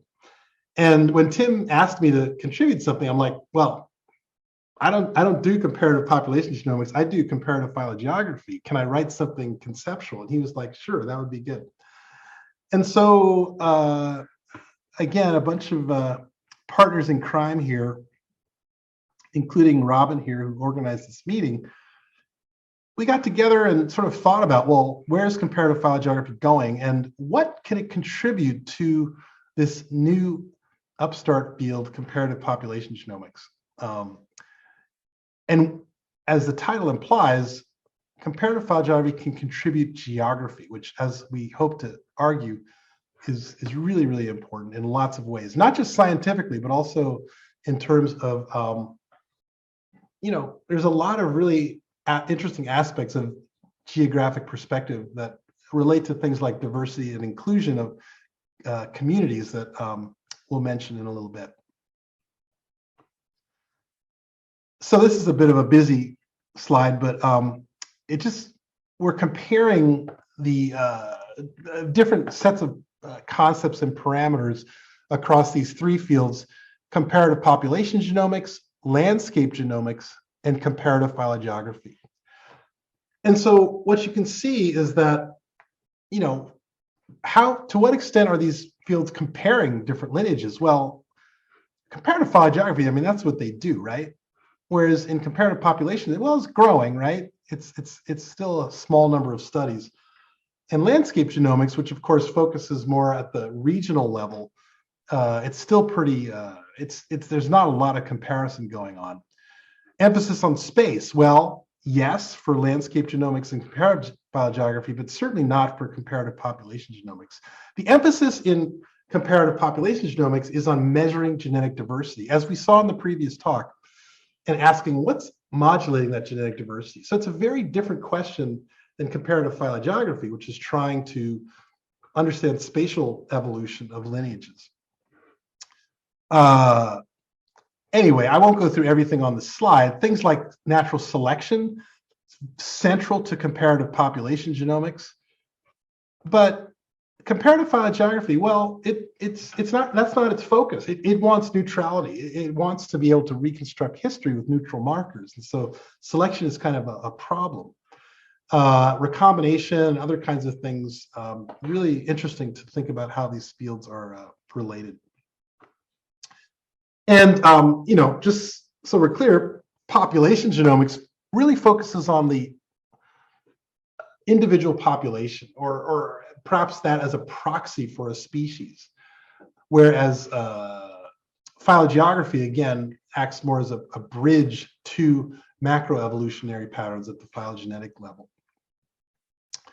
Now, again, thinking about the title of my talk, is comparative phylogeography dead? Well, one of the reasons that I think Craig suggested that it might be dead was because we see this slowdown in publications. You can see there's a lot of growth from 2000 on, and in the last, I would say, 8 years, it seems to have plateaued about out of it. Now, you could imagine lots of reasons for this. I think one of the main reasons is that, as everyone's upping the ante in terms of what constitutes a good study, we've had to look across the whole genome level. And now, comparative phylogeography, you're not looking at just one species, you're looking at several.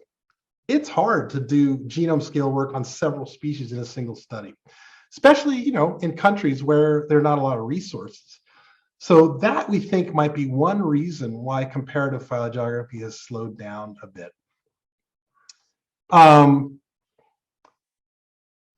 And another reason, which I'll argue, in which we argued in this paper, is that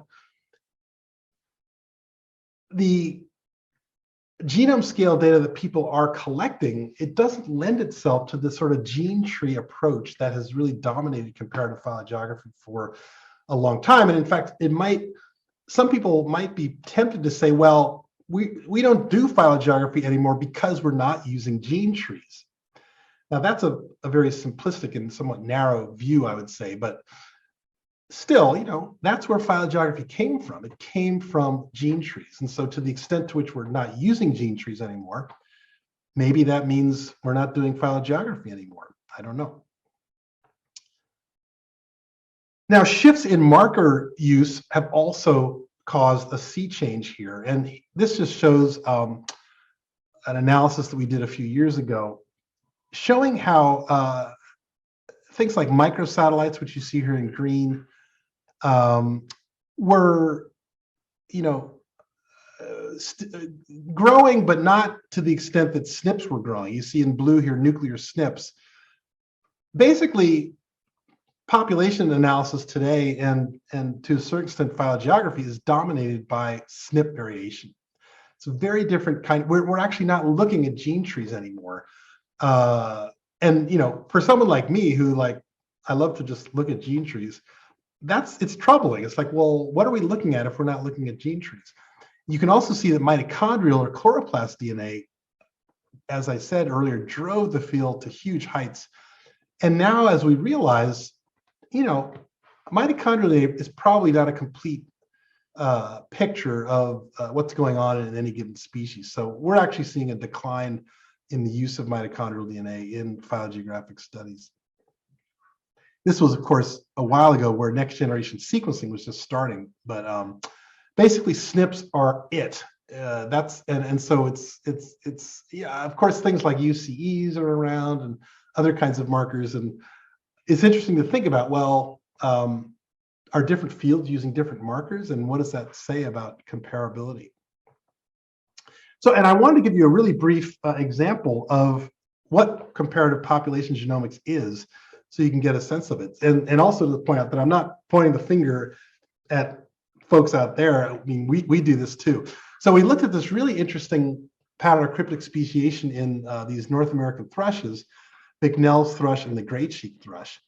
And I show these maps of their range and our sampling these little red dots, mostly to emphasize that this is not a geographic study. We basically wanted to look at patterns of speciation and historical demography and genetic variation. And, you know, that's what comparative population genomics does. It measures genetic variation and tries to relate that across species. And so we basically, there's no geography in this paper. We still think we've learned something, but it's certainly not a geographic study. These are really neat birds. They basically only differ by song. They're what cryptic species, meaning their plumage is basically identical. They also differ somewhat in their habitat use. You can see Bicknell's thrush is very restricted in montane regions of the northeast North America, and so it's actually sort of vulnerable in its status. It nests, it winters entirely on the island of Hispaniola in the Caribbean. And people, this bird was only elevated to species status in the mid 1990s, so it's really kind of a new entity. And so, you know, we look at things like genetic variation and structure. You've seen these plots before. Here's the PCA plot showing the two different forms. Here's a nice structure plot showing differences between the two. They're not as much gene flow as you would expect. Here's some genetic variation showing relatively low genetic variation compared to a closely related thrush, Swainson's thrush. And then we also looked at the Z chromosome. So these are sort of population genetic interests, and that's what comparative population genomics is. There are no gene trees here, it's just SNPs. And we can look at natural selection. And so here's, I won't go into details here, but basically we're doing these selection scans between the two species, looking at things like Tajima's D, and we're looking at FST outliers, which you see here on the autosomes, as well as the Z chromosome. And that's what comparative population genomics does. They're interested in selection. That's not really been the primary interest of phylogeography, although I think with the advent of next generation sequencing, the borders have kind of bled into each other a bit. And of course, we look at historical population dynamics. Here's a PSMC plot of Bicknell's thrush and the gray cheek thrush. You can see they both had these expansions about 150,000 years ago. And they're both, in recent times, have declined in genetic diversity. And so this is all work done by actually an undergraduate in my lab, Jonathan Clark, as well as Flavia Termignoni Garcia, postdoc in the lab. And it's been a really fun study. It's sort of taking, I love these simple systems with just 2 or 3 species and sort of looking at them from many different perspectives. Thinking now about phylogeography and where it's going in the future, here's a nice overview, in a way, by Brett Riddle of kind of major biogeographic breaks and phylogeographic breaks around the globe. And what's interesting, first of all, it's a beautiful plot. I wish we put together a plot as colorful as this. And the update that we did basically captured a lot of the barriers here, as well as a few more new ones. What's, I think, interesting about this as a historical entity is the perspective and the actual how the globe is projected, the projection here. Of course, this is it's a Mercator projection, and we all know the subtle biases that we can incur by how we project the world. And so, for example, some projections have, North America and Greenland being huge at the top and Africa being relatively small. I mean, people have written about this. The way we view the world on maps influences how we perceive the world. And this, I think has led to, inequalities in lots of ways and our perception of differences that between regions that don't actually exist. What was cool is, although perhaps not as colorful, is I ran across a new projection on bioRxiv, which was posted there just in February of this year. And it's really, really cool because it's the best projection yet in terms of faithfully capturing the size, scale, and shape of all the land masses. It's a really novel projection, and I think this is the first application of it in biology, basically. Now, what's the catch is that you actually need 2 disks in order to represent the globe.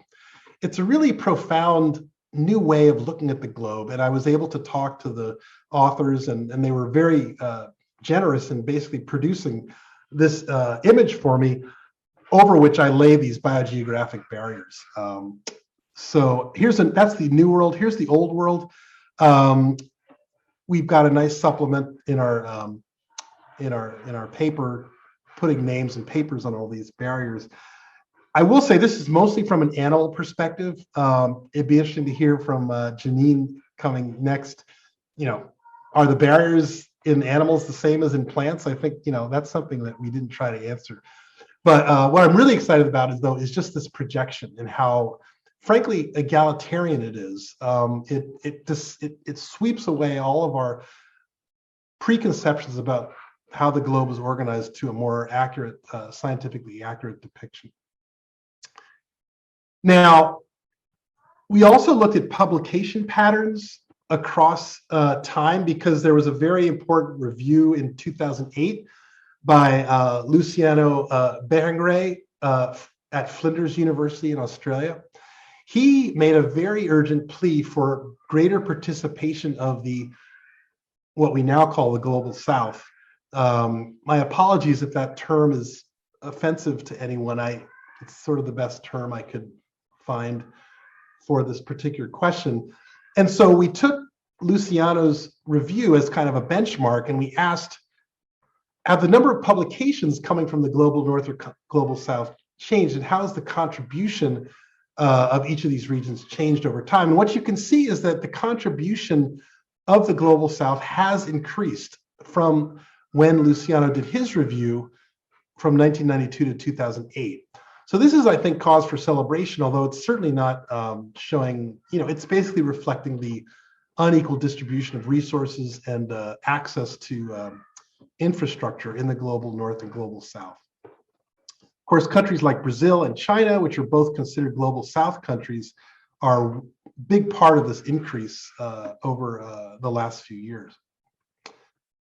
And this is just a more finer dissection of those patterns. You can see all the countries here on the bottom and their contribution to the literature in the pre-Luciano review and the post-Luciano review. And you can see all of these exciting papers with authors from Global South countries producing, really for the first time, papers in comparative phylogeography. So this is, I think, cause for celebration, although there's a lot more work to do. And then I'll just end by saying that, a geographic approach leads a lot of opportunities for connecting with local communities and for putting geography into education. And this is something we talk about in the paper. Comparative population genomics, it's, I would say the concepts are important, for things like conservation, yes.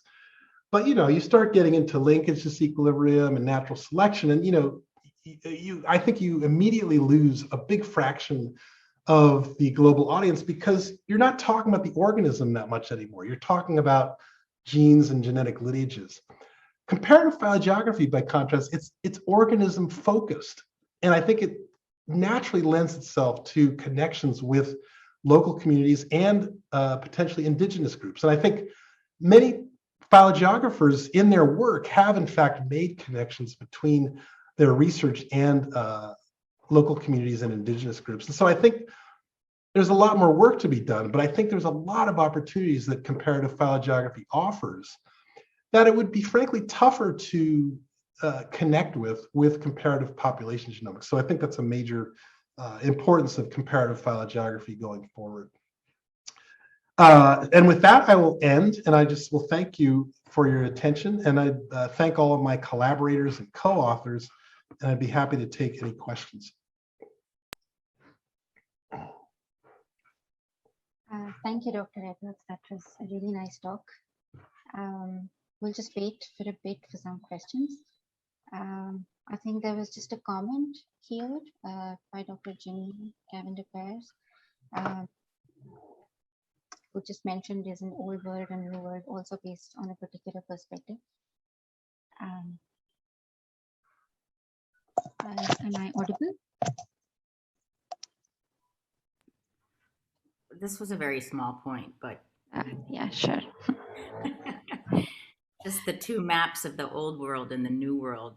And when I talk to my Mexican colleagues, they don't think of this part of the world that I'm in as the new world, and the part of the world you all are in as the old world, but rather just different parts of the world.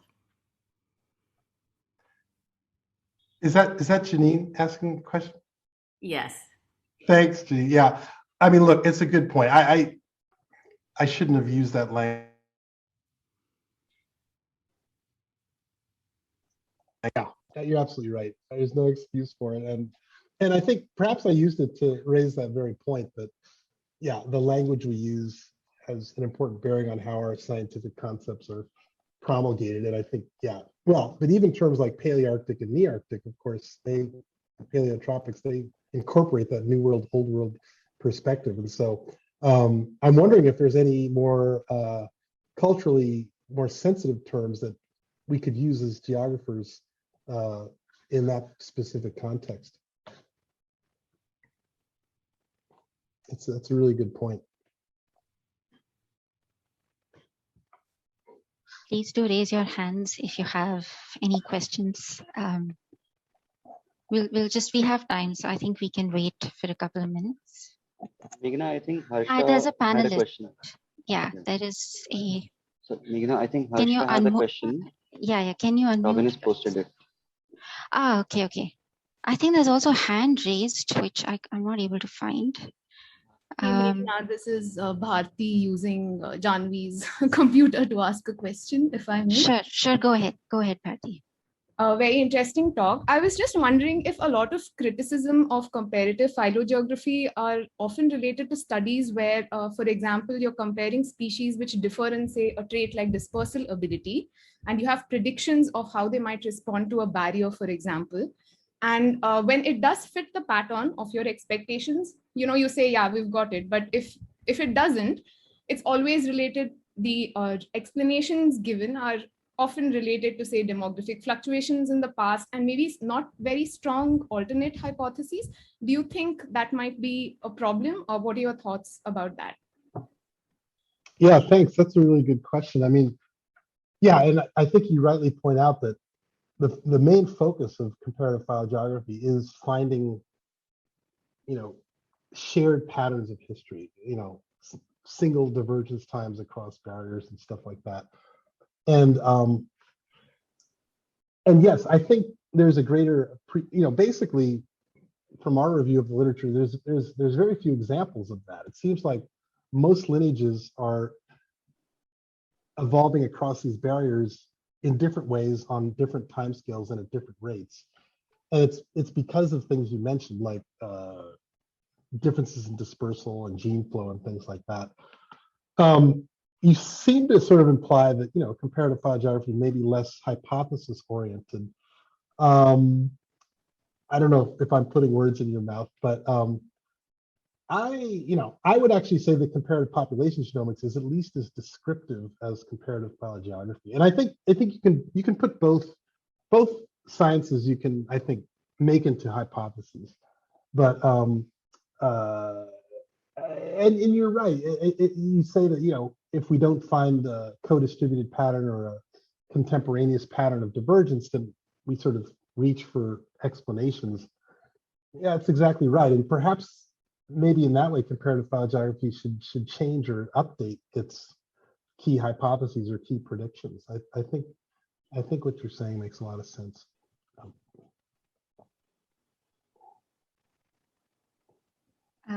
There is also a question from Harsha. He wants to know, how do you go from a restriction enzyme digested gel image to a gene tree?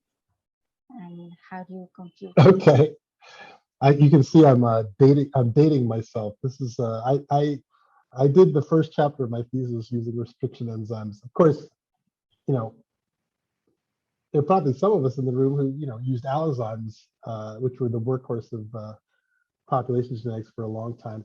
Well, restriction enzymes, they're cutting the DNA at different parts, and you can basically make a map of, say, the mitochondrial genome. Instead of sequence, you've just got plus or minus. Does this point have a restriction site in it? So you have basically a binary trait, ones and zeros all over your map. And that's basic cladistic information. And so you can plug that into POP and make a gene tree. On that one image I showed, there was a little bit of a network you could see. And that gene tree that I showed of Paramiscus from John Avis's work, that was made from restriction site analysis. So you can make a cladistic tree, but you can also just calculate a distance. So some of the first estimates of genetic distance between alleles developed by people like Masatoshi Nei and others, they were developed for restriction map analysis, restriction enzymes. And so, and we actually use basically those same statistics today for sequence data, but yeah, we might not realize it, that they were actually developed for restriction enzyme analysis. It's this sort of imprint of history in, the tools that we're using today. Yeah. Thank you.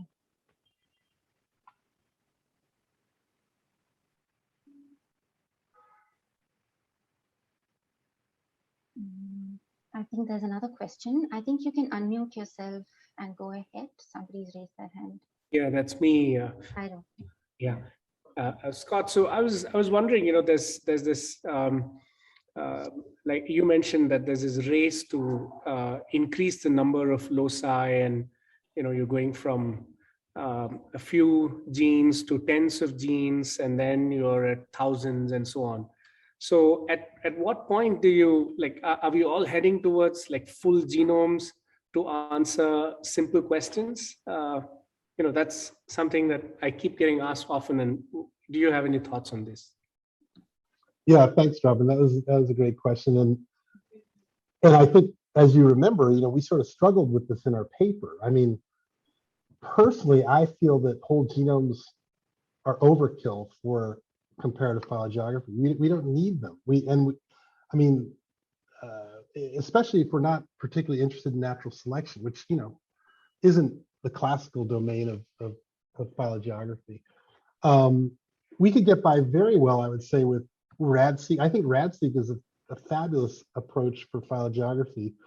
Again, departing from this gene tree paradigm, and you really can't make gene trees out of RADseq data, but in terms of delineating lineages and species limitation and divergence times, I mean, it's great. It's excellent. And that sort of sweet spot of a few thousand loci, I think, is great. And arguably gives us much finer resolution than we could get with PCR data. But now some people, perhaps more visionary people, say, well, yeah, comparative phylogeography, it's going to be all whole genome sequencing. I'm excited to see what that looks like and whether we can pull it off. I think it's still very expensive for a lot of groups. And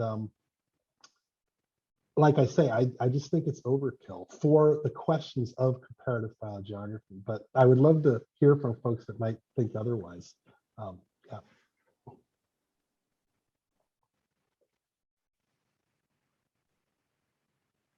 Thank you for that. I think, yeah, Vivek can take over and we can move on since there are no other questions. Thank you so much for your talk. Thank you, Professor Edwards. So our next speaker today is Professor Jeannine Cavender-Bares. She is the Distinguished McKnight University Professor in the Department of Ecology, Evolution, and Behavior at the University of Minnesota and the Director of the NSF Biology Integration Institute, ASCEND. It stands for Advancing Spectral Biology in Changing Environments to Understand Diversity. Her work focuses on physiological and evolutionary dimensions of plant ecology that influence community assembly and evolutionary and ecosystem function. She is particularly interested in the genetic and evolutionary basis of the variation in plant function and spectral properties that can advance remote sensing of biodiversity, particularly detecting change through time and its consequences for ecosystems. She is committed to the advancing of international efforts for global monitoring and assessment of biodiversity and ecosystem services to aid management efforts towards sustainability. She has authored many of the foundational papers in community phylogenetic theory that many of us use today. Today, she will be talking about evolutionary legacies on ecosystems and its implication for managing a rapidly changing planet.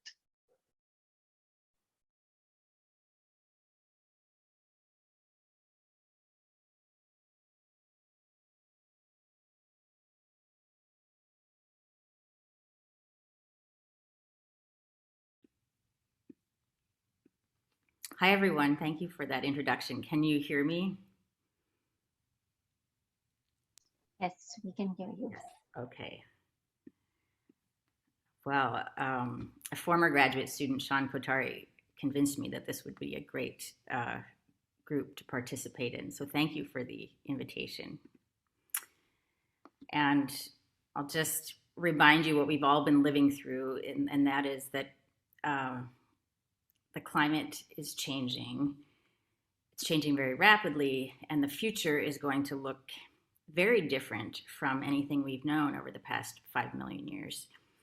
And we're going to end up with non-analog climates. And this really begs the question of how do communities assemble themselves in novel environments? And as you know, we are experiencing the greatest loss of biodiversity in the last 65 million years. And the Intergovernmental Platform on Biodiversity and Ecosystem Services across all of these regions has shown major losses of biodiversity that have already happened or are expected to happen. And so in the face of all this change, it's really a time to think about all the things we're learning in historical biogeography and understanding organisms globally, how they assemble and how they influence the ecosystems we live in and we benefit from, and that influence our biospheric dynamics. How do we manage those in the face of all this change so that we can maintain a habitable planet? And I really think understanding the fundamental principles of how nature assembles itself is critical to that effort. So the work you're all doing and thinking about understanding basic principles of historical biogeography and ecology and evolution matter for being able to maintain a habitable planet.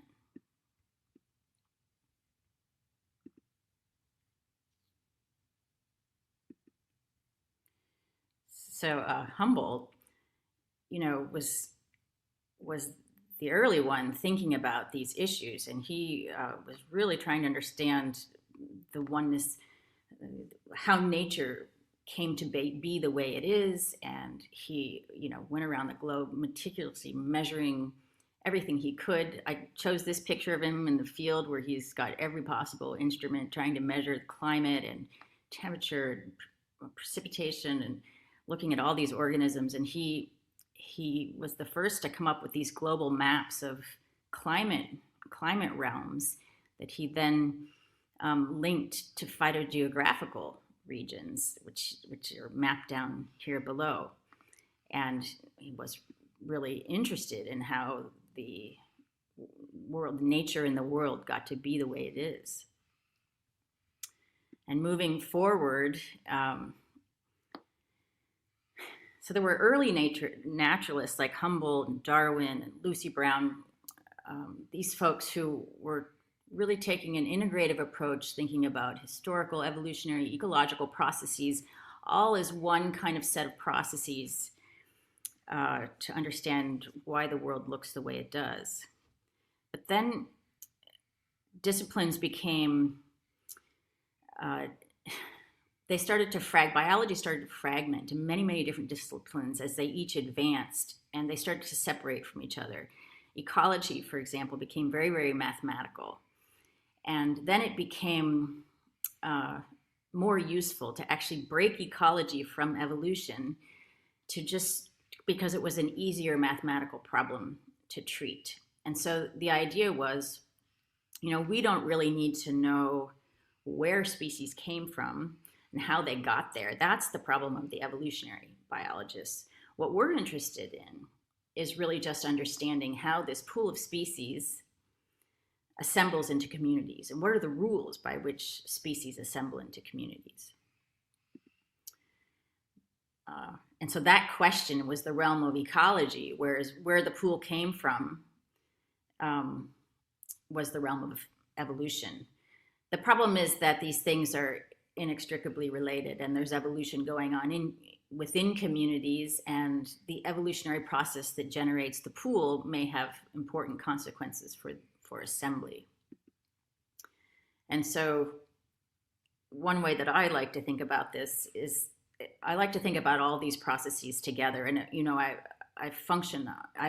I'm a functional plant ecologist, so I often put traits in the center. What is the function of the organism? What is the function of the plant? And how does that influence how it assembles into communities?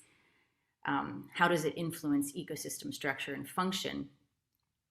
But those traits evolved, and they came from somewhere. So they have a phylogenetic history. Once species are in communities, they continue to evolve, and that then feeds back to longer term evolutionary processes. And those historical biogeographic and phylogenetic history, those historical processes are also independently influencing community composition and diversity. Just all the things that that Scott just talked about, the way that organisms move across continents and the way they've diversified, those patterns influence community composition and diversity. So rather than there just being this simple assembly between a bunch of species and how they get into communities, there are all these historical processes that set the stage for where species are. And then there are the way that traits interact with the environment to influence and with each other to influence who can be in a community, and then also how that influences ecosystem functions. And all of that is continually changing through this long-term process. And well, we can't go back in time and watch everything unfold. We can make inferences through phylogenetic, phylogeographic methods using fossil calibration and so forth.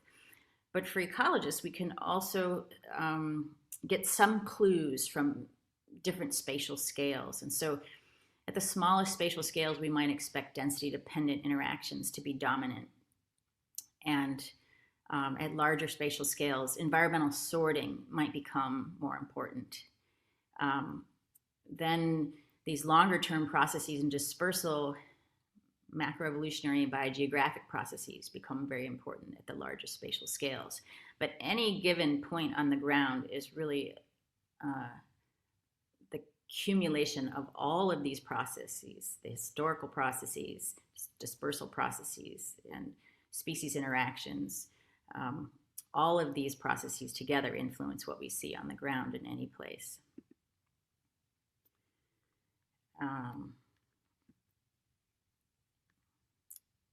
So Humboldt was aware, maybe he didn't say it quite in this way, that the ecosystems of today are contingent on their geologic and evolutionary legacies of the past. And this was certainly something that Emma Lucy Brown spent her career studying. And I have this picture of Stephen Jay Gould's book, but it's disappeared again. One question is, if we were to replay the tape of life, as how he was writing about it when tape recorders were the big thing, would we get the same biota that we see today? Is there something deterministic about the biota, or are there idiosyncrasies that influence what we see today? And this question is scientifically interesting, but it's also important for understanding how much leeway we have in managing planet Earth, especially when it's changing rapidly. What's the range of organisms that can actually inhabit any given place, and their functions and how much variation might we expect in different kinds of ecosystems. There's the book. Yeah, so if you haven't read Wonderful Life, it's a fascinating take on the evolution of life on Earth.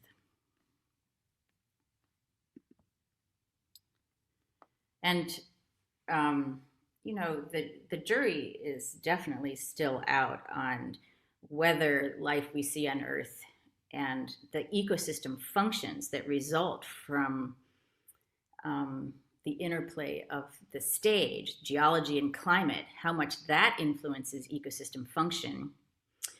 You know, how deterministic is ecosystem function versus how much does it depend on the particular processes of evolutionary history and biogeography that might be idiosyncratic and not deterministic. And so here are two contrasting views on that. A paper that I led with colleagues and this other paper led by Beth Forrestal, where we come to opposing perspectives on this. On the one hand, you know, different clades and traits end up with similar functional responses, but I'm going to make the case that it doesn't necessarily have to be that way. And I'll end by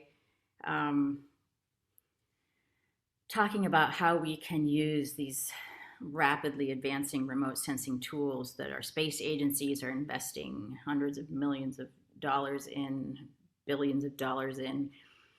How can we take advantage of this kind of new data that will be available to us, all of us, to understand historical biogeographic processes and the legacies that it has left on ecosystems?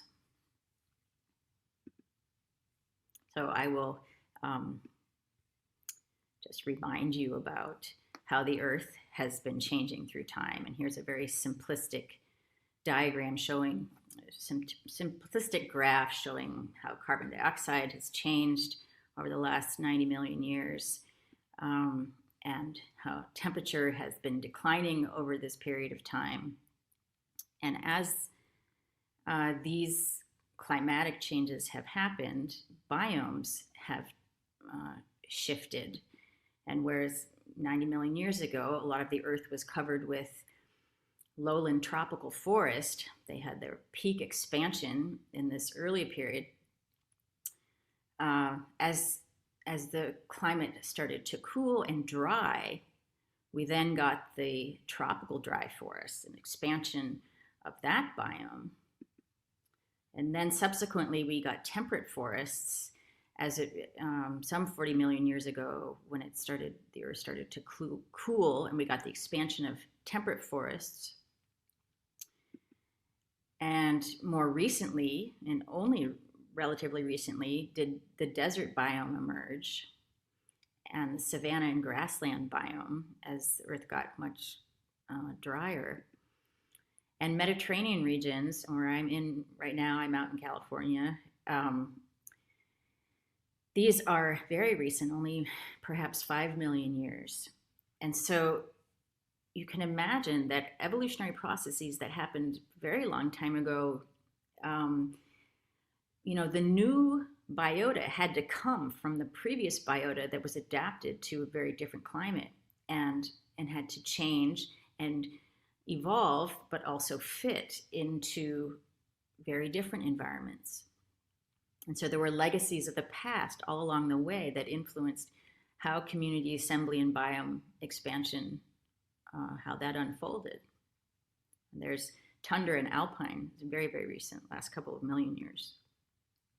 And so in each of these periods of biome expansion, there were different lineages that expanded. And so, for example, as the tropical dry forest expanded, the genus Bursera diversified. And you can see, if we calibrate phylogenetic information, you see the expansion of the Bursera and the Burseraceae in this period.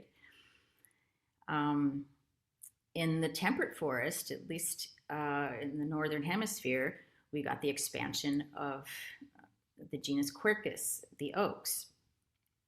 In the desert biome, for example, when the desert biome expanded, we saw the radiation of the Cactaceae. So each of these biome expansions were accompanied by radiations of the flora groups that did well in those novel environments. And so this leads me to the idea of evolutionary priority effects. When lineages happen to be in the right place at the right time, when the climate was changing, that gave them the opportunity to diversify in empty ecological space as other taxa were dying out, and to preemptively occupy continents. And this is something that I'll talk about with respect to the oaks. We recently published this article on the ascent of the oaks in North America. How did this happen? How is it that the oaks became the dominant woody lineage in North America and play such a big role in the Northern Hemisphere? And I'll just start by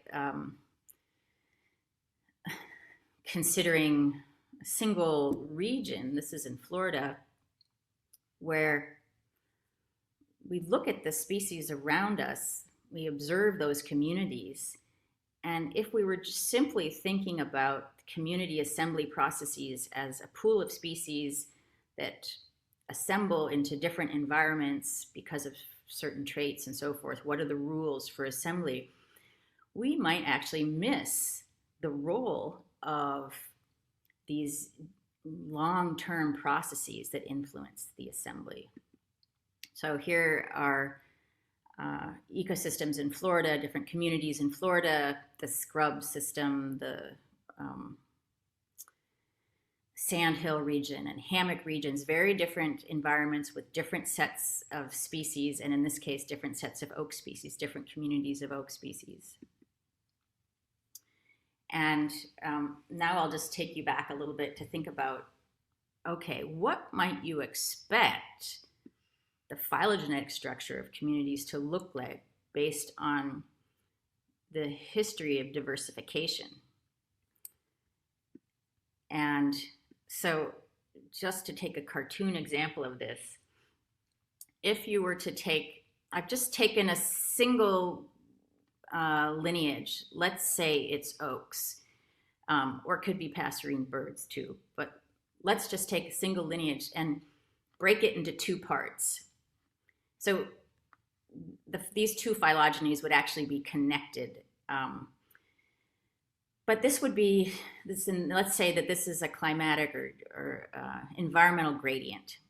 And in an allopatric diversification process, you'd have diversification along that gradient as the environment shifted. You'd get radiation of these different species along that gradient. Novel environments or variation environments would lead to different species that occurred across those gradients. And then another lineage would do the same thing in another part of that gradient, another closely related lineage. But if you have sympatric parallel adaptive radiation, where these same two lineages instead radiate in sympatry along the gradient, then you would end up with these two clades always having members from each clade in individual communities across this gradient. So every community would have members of the one clade and the other clade. And then if you were looking at one particular community, you'd always see species from each of these major clades in that community. And that might not have to do with immediate assembly processes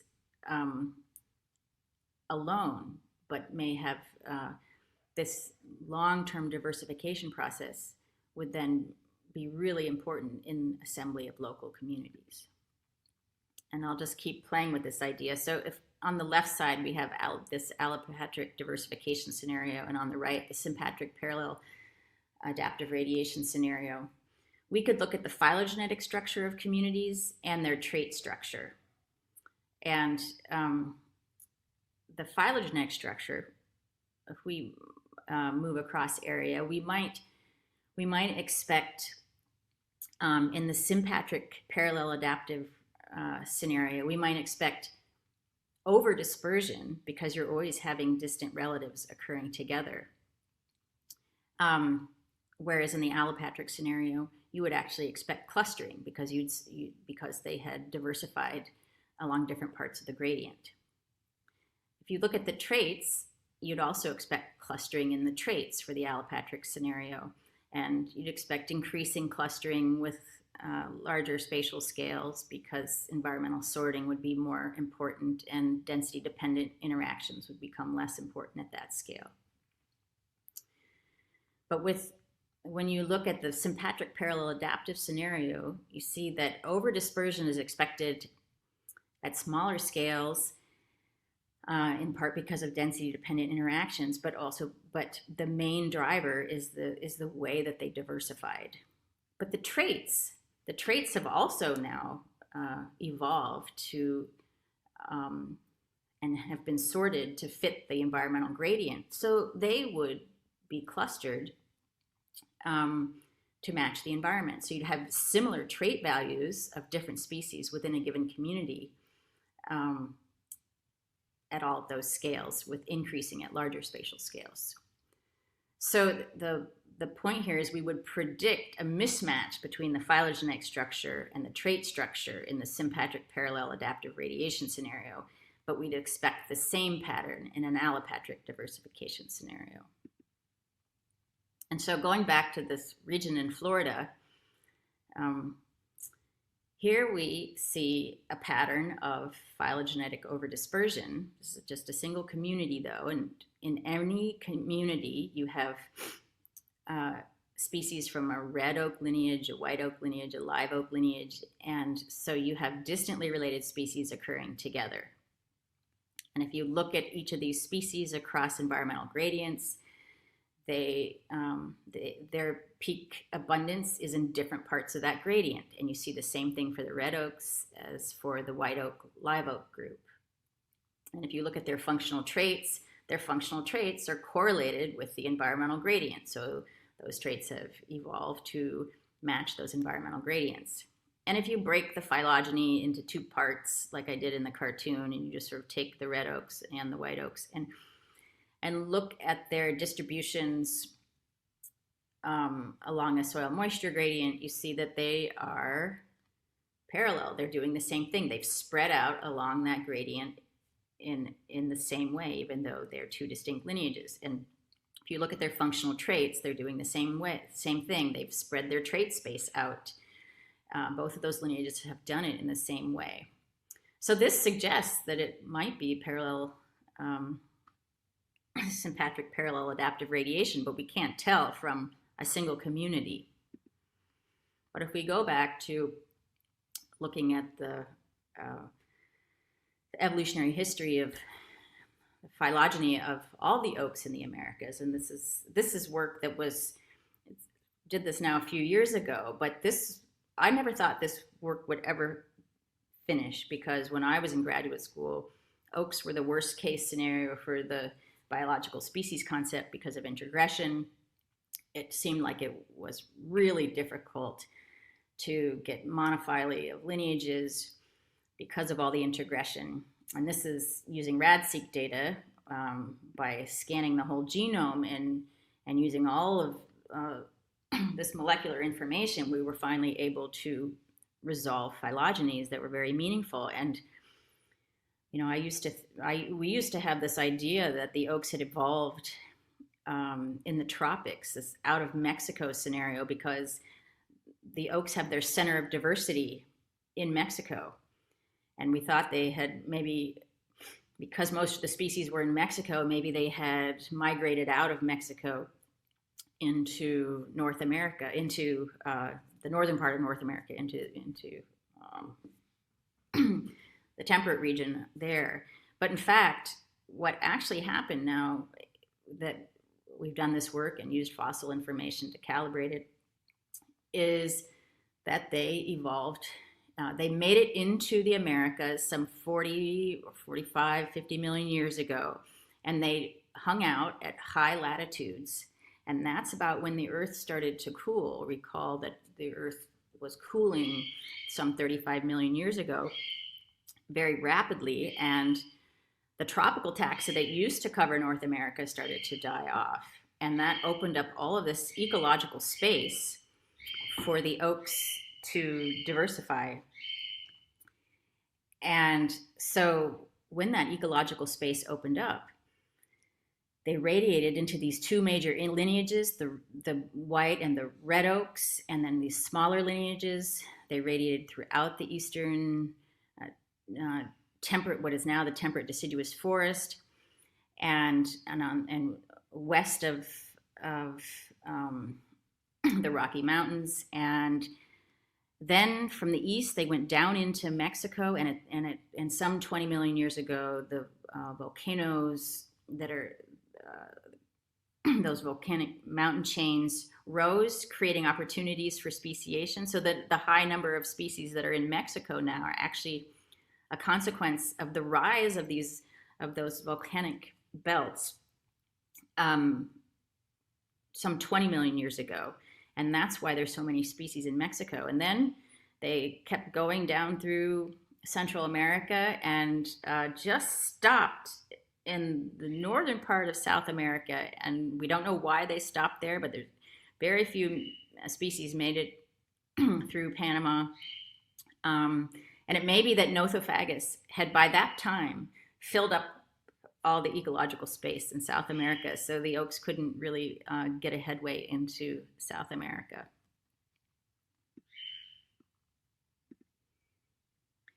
And here's just a little set of cartoons showing how this played out, where there were these major lineages at high latitude some 40 million years ago.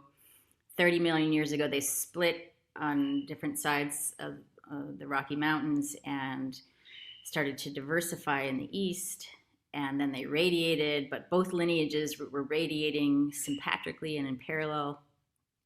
And then they went down into Mexico after those mountain chains, as the mountain chains were arising, and there was rapid speciation at that point. And this is what the phylogeny looks like now. You can see the main thing I want to point out is just that there are a large number of red oaks and a large number of white oaks. They radiated at the same time with about equal numbers of species. And then there are these smaller lineages, and this is the Asian outgroup. So oaks originally evolved somewhere in Asia, perhaps in China, and the Cyclobalanopsis, and then came to the Americas. And the red oaks occur only in the Americas, and the white oaks are most speciose in the Americas, but they also went back. They actually went back to Europe and Asia. So there's some white oaks that evolved in Americas that went back to Europe and Asia, but that's not the point of this talk right now, so I'm just going to keep going here.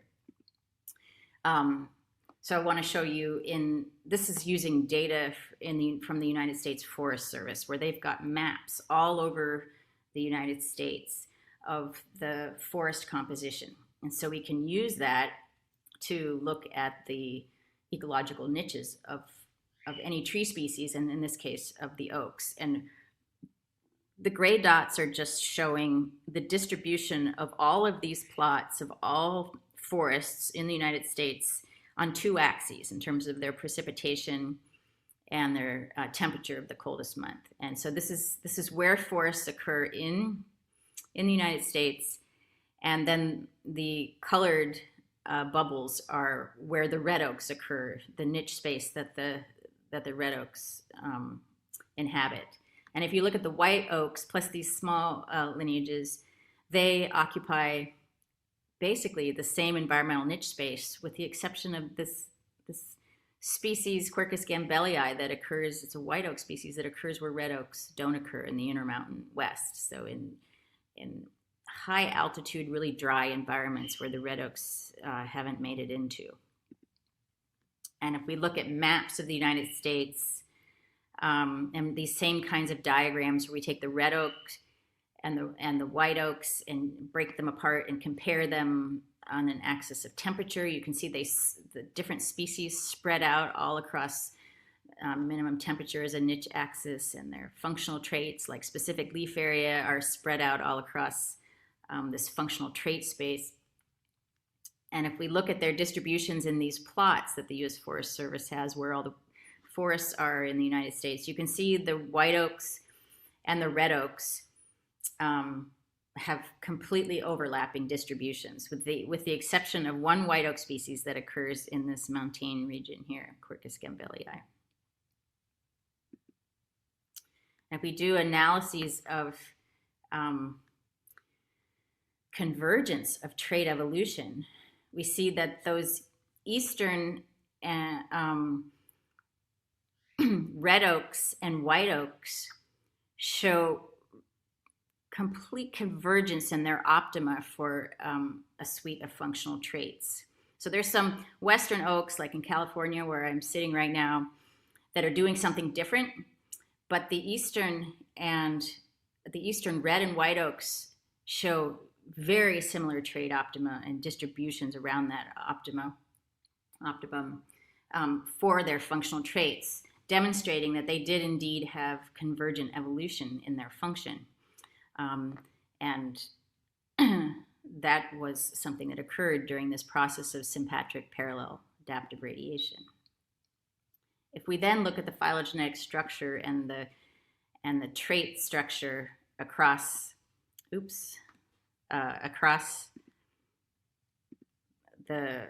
United States in these same Forest Service plots, we see what we expected in the case of sympatric parallel adaptive radiation, that species within these plots are overdispersed. Species are more distantly related than you would expect at random, but their traits are more clustered than expected. So within a given community, species have very similar trait values, and that is really a consequence of their diversification process. And we wouldn't be able to understand the structure of a given community if we were only looking at that community, thinking about the species pool right in that small region and the assembly rules for how those species might have assembled in communities. We really only understand the assembly process by taking this deep time perspective and really understanding the diversification process of the whole lineage. And, ultimately it'd be nice to do this for all lineages. One lineage at a time is like one clade at a time is really just a case study. But the point is I don't think we can understand community assembly without taking a long-term perspective. And that brings us to the point that, how is it that we got the dominance of the oaks in North America? The oaks have the highest biomass of any woody lineage. They have in both the United States and Mexico, they have higher species richness than any other woody group. They provide tremendous ecosystem services to humanity. And if we just think of their carbon storage and their air pollution removal value, it amounts to $21.7 billion per year in the benefits we get from just having these trees growing. And the reason they can maintain such diversity is because they have evolved in this sympatric manner. And I'm not going to talk about it, but there are all kinds of ecological reasons for why distantly related oak species can live together. And it has to do with, not being gene swamped, not intergressing with each other. Reds and whites cannot intergress with each other. They also are susceptible to different diseases, and they can live together more harmoniously. And they probably facilitate each other too in terms of symbioses. So that was one kind of legacy effect, priority effects, and diversification processes, and how that influences the communities we see today. Let's talk about different kinds of evolutionary legacies on community assembly that have to do with where lineages evolved and the kinds of traits that they evolved based on where they evolved. And so this is just a conceptual idea, like a lineage that evolved in a boreal region would carry with it the traits that they evolved in that region. And, of course, those traits would continue to evolve as they colonized warmer environments, but they wouldn't completely lose the traits that they originally evolved. And a tropical lineage would maintain many of the traits, and they wouldn't completely lose the traits that they evolved in that tropical region, a bit like the spandrels of San Marcos. They may evolve away from them as they colonize cooler regions, but they still have this phylogenetic baggage from where they started. And you can see this in terms of how species, when they assemble in communities, partition microhabitats. So for example, in this region of Florida, the temperate species tend to be down in these cooler ravines where water is much more available and the temperature is lower.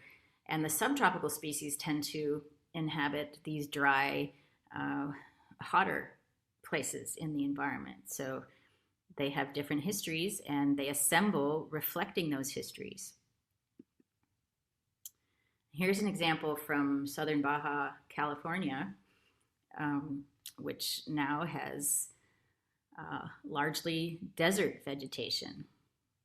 If you go down to these ephemeral riverbeds that just fill up during hurricane season, here's where you see this endangered oak species, Quercus brandegii. And this is the only place it occurs, is on these ephemeral riverbeds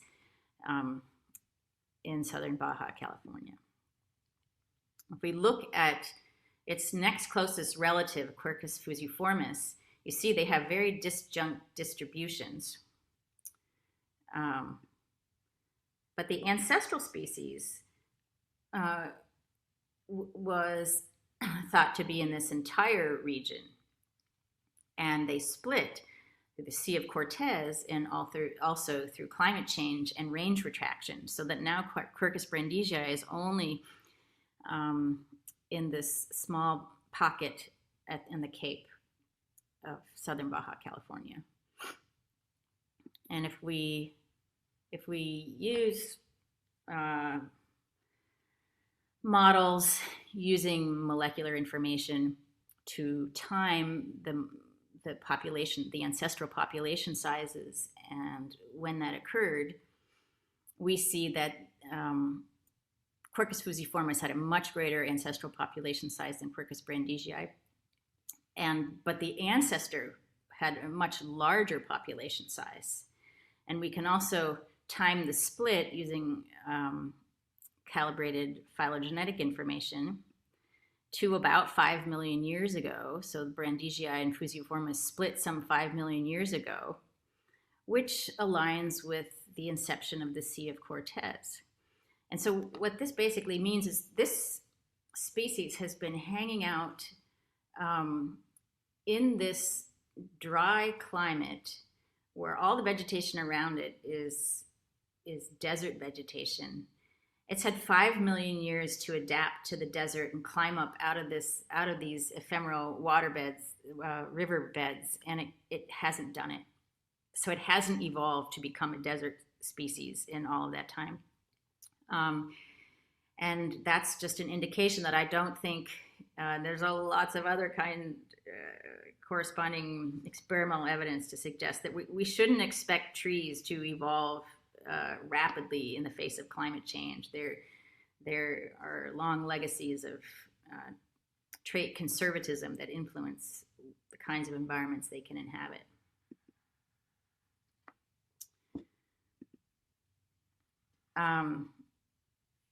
In this example, I'm looking at community assembly in an experimental system in which fire frequency, intentional fire frequency, is manipulated in different parts of a biological reserve in an effort to restore the prairie that was eliminated by human changes, human land use changes and fire suppression. So there's a long-term experiment that's been going on for 50 years to manipulate fire frequency and see if that can restore the prairie. And we can use that to look at community assembly. So here's a schematic of what that looks like. It's actually 40, 50 years now. And there is a mosaic of forest to prairie ecosystems in this region. This is in Minnesota, as a consequence of the fire frequency treatment. So we go from forest, woodland, savanna to prairie. And these generate different understory communities that we can examine. And I'll just show you one slide. You can read the paper if you're interested. But if we actually chop this phylogeny back to 80 million years ago, which is when there was divergence in major lineages that do well in frequently burned environments, the red, versus the unburned regions, you see that, well, there are a set of lineages that do really well in unburned and a set of lineages that do really well in burned environments. And the adaptations that evolved a very long time ago to make them suitable for frequent burning or for unburned environments have stayed with them, leading to very different clades that assemble into these different fire frequencies. And so that legacy remains today. Those attributes evolved a long time ago, some 80 million years ago in many cases, but they're still influencing the way communities assemble today across a fire gradient. And this is also an interesting example of legacies that influence community assembly and ecosystem function. So in this suite of really interesting work in this paper by Nobis and Norman, showing that after the last glacial maximum, not all species made it into the communities that they would have been suitable for. And they were in refugia, and as the glaciers retreated, some species were able to migrate to the habitats they were suitable to, but others did not. And if you predict the suitable habitat for all the species in those refugia, there are many more species than there currently are. And so, for example, Quercus cerus was dispersal limited after the last glacial maximum, and it didn't make it into many places where it would have had suitable habitat, like in France or Spain. And it's still in Italy and in Eastern Europe, but not in France and Spain, where it could be. And as a consequence, many species are missing from forests. The diversity is lower than it would be, and the ecosystem functions are lower. So that's a historical process that influences community assembly and ecosystem function. And so here's then another set of examples, evolutionary legacies of conserved traits on ecosystem function. So we've been thinking about community assembly. What impact does that actually have on the structure and function of ecosystems?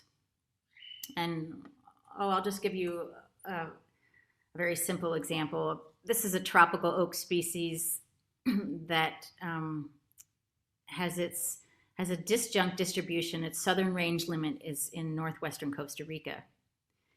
And if we look here, that's the southern range limit of the species that otherwise occurs throughout lowland Central America. It's a tropical species. It's one of the few oaks that's entirely lowland. And it made it across this important vicariance barrier, the Nicaraguan Depression, and it's a disjunct population there. And it's got these interesting traits that do well in these coastal regions, and they're very oaky type traits. So there's acorn that's not desiccant tolerant, ectomycorrhizae, and these evergreen leaves that come from regions of where having a long lifespan is suitable. Most oaks in North America have deciduous leaves because of winter, but then as you go southward, they start becoming evergreen, and those evergreen leaves are maintained here in the tropical dry forest. So they're one of the few evergreen species in the tropical dry forest where most of the tree species don't have leaves during the dry season. They also tend to have tiny seeds that are desiccant tolerant or other kinds of reproductive structures that are desiccation tolerant.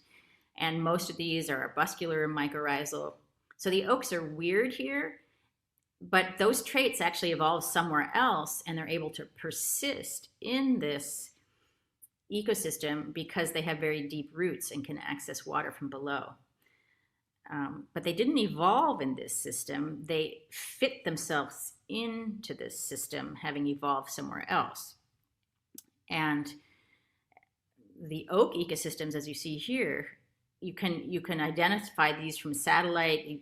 You can walk around and you immediately see an oak ecosystem. They form these monodominant stands in part because of the ectomycorrhizae. These have big consequences for ecosystem function, and you can just look at difference from deciduous dry forest or the oak forest in terms of their temperature and hydrologic consequences.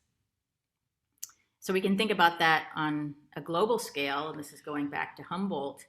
If we look at climates around the world and then use remote sensing information to look at canopy nitrogen and productivity, we can then see, well, are these ecosystem functions deterministically, are a deterministic function of the climate that they're overlaid on?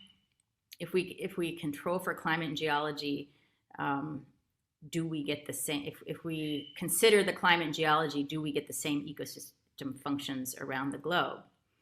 And here are some examples with 3 different climates that have same climate, but very different productivities. So South America, Asia, and Australia. Australia, we have much lower productivity. Asia, intermediate. In South America, it's much higher. So we're seeing mismatches in ecosystem function and climate. And if we look at the major tropical regions of the globe, there's a very nice paper from Slick et al. Showing that these have really different plant biota. The flora in these different systems are really basically in 3 major lineages. And so their long-term biogeographic history led to diversification processes whereby there are very different lineages on in these different continents. And so even though their climate and geology are similar and there's similar biomes in these 3 parts of the world, the remote sensing information of functional traits for nitrogen, wood density, specific leaf area, gross primary productivity, we see that for those 3 parts of the world, if we look at the distributions of gross primary productivity, they differ from each other. Species richness differs from each other. Tree height is really different in those 3 systems, specific leaf area and wood density. So there are pretty big differences in functional traits, ecosystem structure, in systems that have very similar climatic backdrops, suggesting that we are seeing really important legacies of the past for ecosystem functions that influence biosphere processes today. And well, I'll just dwell on this for a minute. The reason I think this is important is because as we're getting no analog climates, as climate is changing really rapidly, we're going to see a lot of species dying and then species moving around. And we're part of that process of moving species around, whether we want to be or not, whether we're doing it intentionally or not.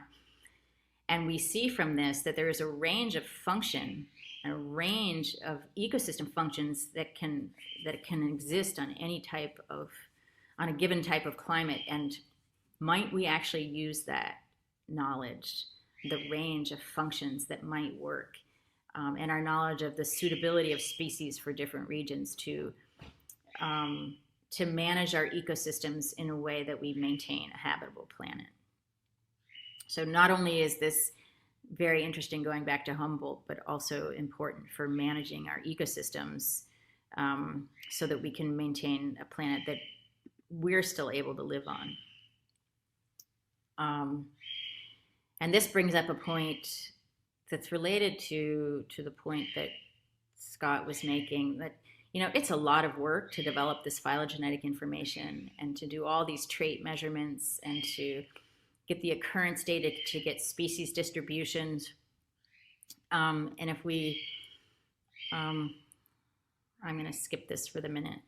I want to show you this this plot, and I think I'm going to end here now. But this is where functional traits of plant species have been measured throughout the globe. This is the distribution of sampling points. And you see there's a huge spatial bias in where organisms are getting measured compared to the biodiversity hotspots that are outlined in red. So the black dots are where things are getting measured, and the biodiversity hotspots are in this orange-red color. And then the greenness indicates how intact these systems are. And so we're not really measuring things where we might want to be measuring them for in terms of biodiversity hotspots or intact systems. We're measuring them where it's convenient, near universities and where there are people who have funding to do this kind of work. And while you all are doing a lot to address that gap, here is, and I'm going to skip this, and I just want to end here and say that I think by combining a whole suite of different tools that incorporate satellites and different kinds of remote sensing to understand function at different scales and understand which species are where in different places, and lowering the barriers to making that data accessible and usable so that we can incorporate these kinds of tools into our biogeographic, ecological, evolutionary work, we will be able to get the knowledge across the globe that we need to manage the planet for sustainability. Whether we then actually have the political will to do that is another issue. But I think as scientists, we can play a big role in working together and collaborating across disciplines and helping each other use kinds of information that we're not used to using, so that we can really get the big picture of how the past is influencing the present and how we can take that information to help us manage our current ecosystems so that we can be ready for the future and deal with the changing climate as it unfolds. So I'm going to stop there. Be glad for questions.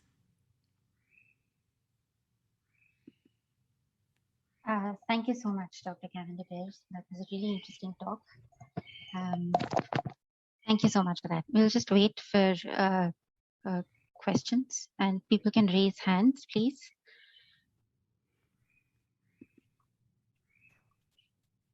Yeah, Dr. Scott Edwards has his hand raised. Please go ahead. Thanks, Jean. That was really, really cool. So you had a lot of cases where you said you had replicate radiations and traits were diversifying within each radiation, and yet you also had, examples of trait stasis, of sort of niche conservatism. And would you say that the conservatism, say, applies more to individual species, and whereas, the trait diversification is occurring more at the clade level? I mean, how do you sort of parse those two out? Yeah, so they're both occurring, and that's the tension, right? They're also different traits. So, some traits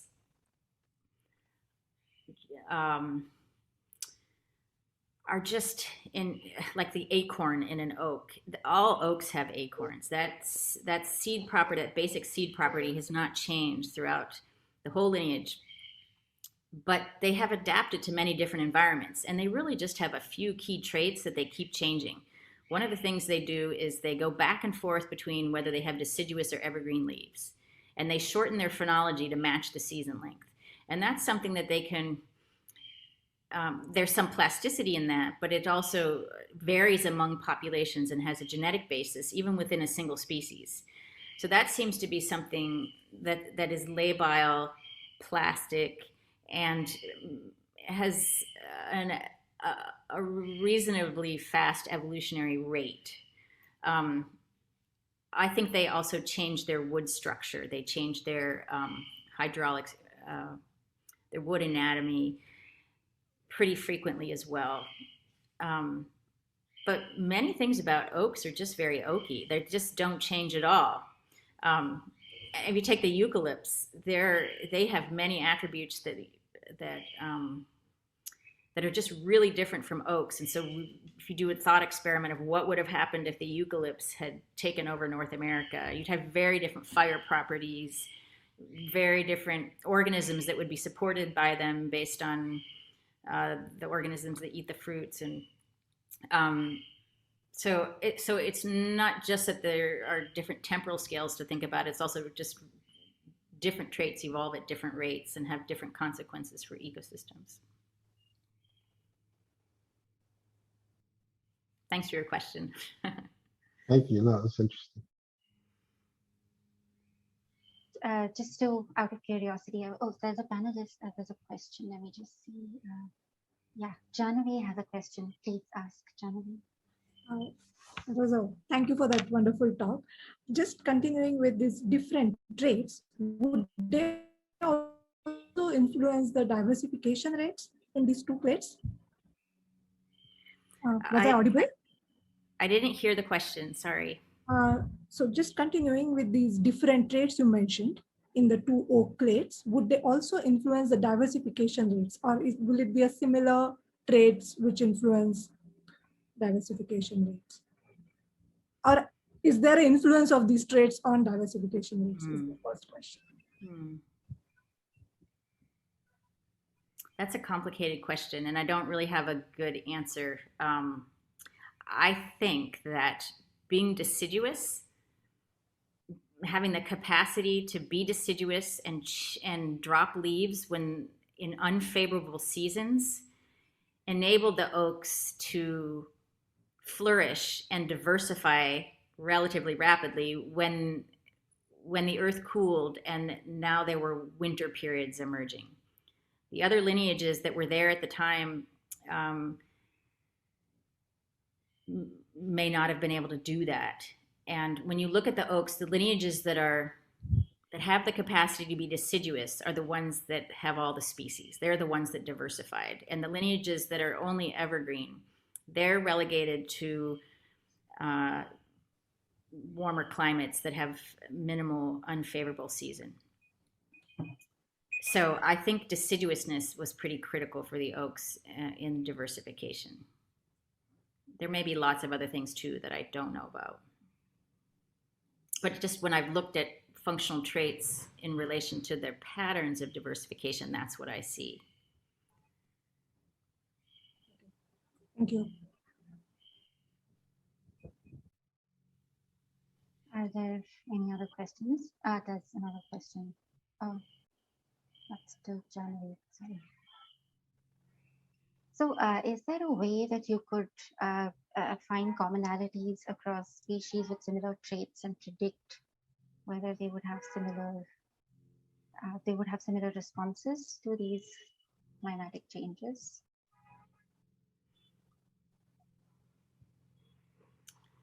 Yeah, I mean, the field of ecophysiology is focused on trying to understand how form and function relate to environmental challenges, both abiotic and biotic challenges. And so many studies are looking at how plants evolve their anatomy and their physiology and their morphology to be able to acquire resources, reproduce, and defend themselves in the context of the environments and the organisms that surround them.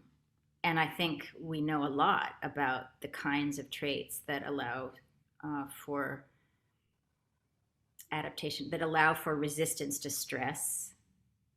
And so, yeah, I do think we could, using those kinds of traits, predict which species could live in different kinds of environments. Now, whether they can deal with the abiotic environment or what processes will unfold when you start mixing organisms from that have co-evolved with different symbionts and enemies, how that will all unfold is probably really hard to predict. And as you see what's going on right now with the diseases moving throughout, I mean, in North America, we see diseases moving throughout the forests, all these new diseases that are killing off whole lineages of trees because they came from other parts of the world that they didn't co-evolve with, and they're not well defended against. So all those kinds of things are harder to predict. Right. Thank you so much. I think I don't see any more questions, and I think we're scheduled to. There's one in the question answer box. I think somebody has asked, continuing with the same diversification question. I think, can this affect other spider species, in particular inhabiting near oaks or oak plantations? Present pre-Gondwanan old records split to now. This species has now shifted from oaks primarily habitats to bamboo and pine vegetation.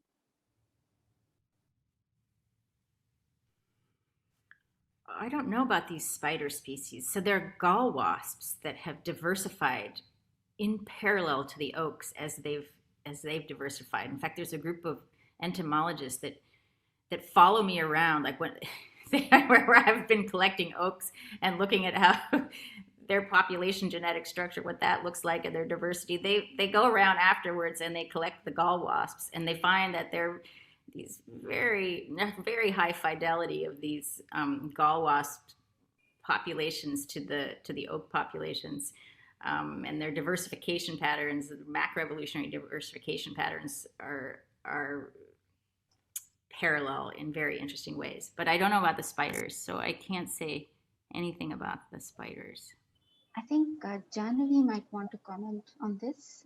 Jeannine, do you? No. Oh, sorry. Just says that then. Maybe they will. I don't know if this person is around. They can maybe raise their hand and ask. I don't know. But it looks like you're talking about spiders that benefit from the habitat created by the oaks. Right. And they've now shifted from the oaks to bamboo and pine vegetation. Right.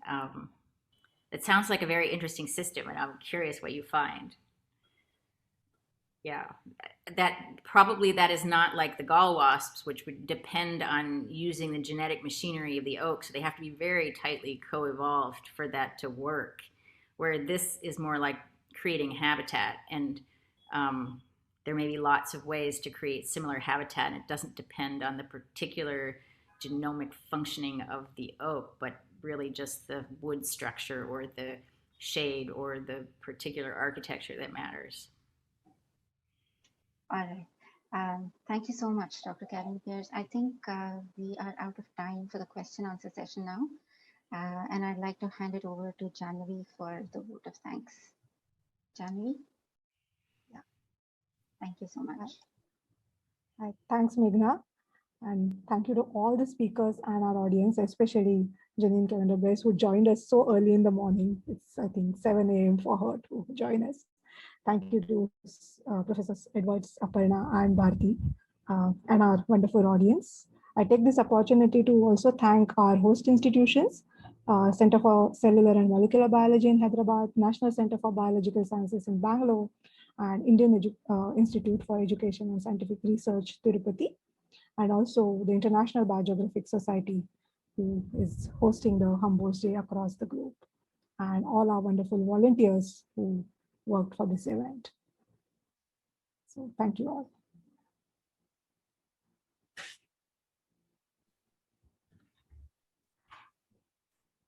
Yeah, I just want to thanks, Janvi. We had a little bit of time for discussions, but I'm just wondering if it's kind of getting late in the evening and people are. I can see that the numbers have dwindled. So I'm not sure if you want to keep people from their dinners anymore. So if there are any major things that people would like to bring up, we can quickly chat. We need not take the entire half hour that was scheduled. Anybody has any ideas? You can use the Q&A or the chat, or just raise your hand, whichever works. Yeah. So one of the attendees has raised their hands, and I don't know, Vivek, maybe you can let them unmute themselves and speak. Is that how it works? Yeah, I think Bharti Patel. Just a second.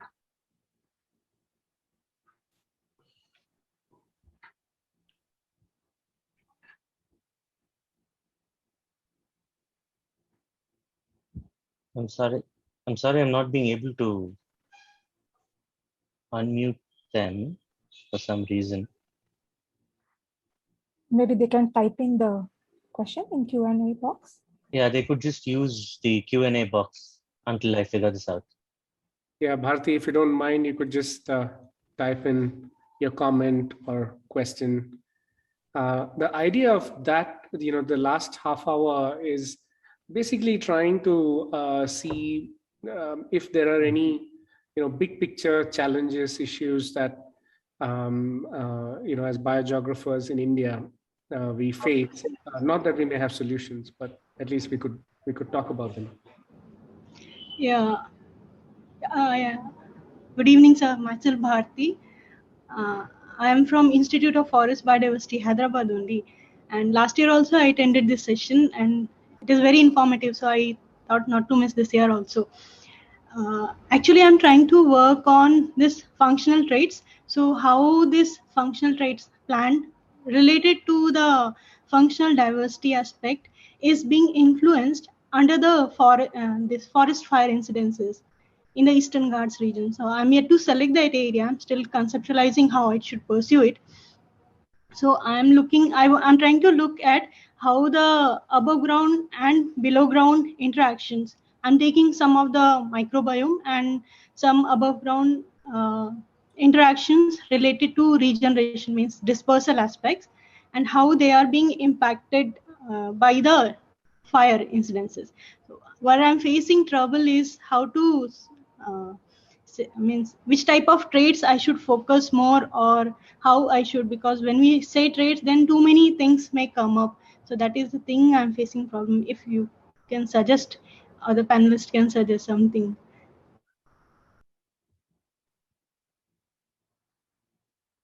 Yeah, I don't know, Jeannine, I think this is maybe something that you could say something about. So I feel like I want to know more about your system so I could give you a reasonable answer. I think one thing I would caution you against is just measuring a bunch of functional traits hoping to find something. I think it's really important to think about your system and what it is you're trying to understand about it. So if it's fire, if you're trying to understand fire tolerance, for example, there has been a lot of work to understand which are the traits that confer fire tolerance. And there are different ways of being fire tolerant. Some species are serotinous. They actually depend on fire for their seeds to emerge and to germinate. Other species have most of their biomass below ground, and they depend on fire to basically get rid of all their competitors above ground, and then they just put their branches back up again. They've got their trunk basically underground. I'm thinking of trees here, and they resprout after fire, and they depend on fire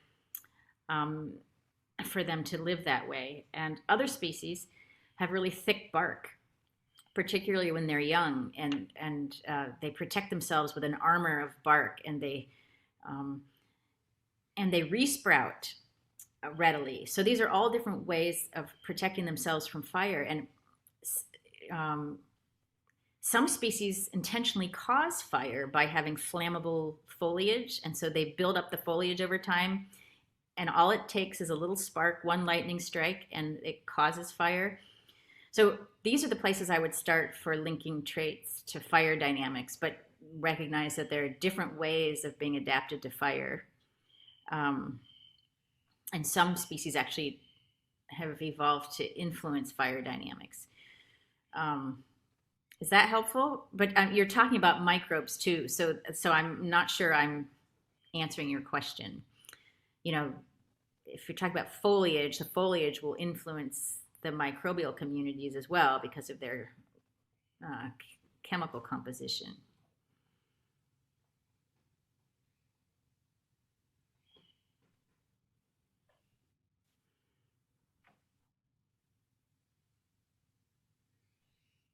Okay, I think she's messaged. Thank you. Okay.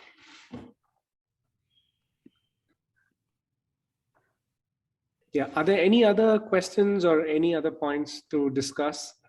I mean, I think we have a lot of young biogeographers in India, and it's not a very, you know, the field is not really taken off as Scott's graph also shows. India was a little blip in the you know, the figure with all the other countries listed there.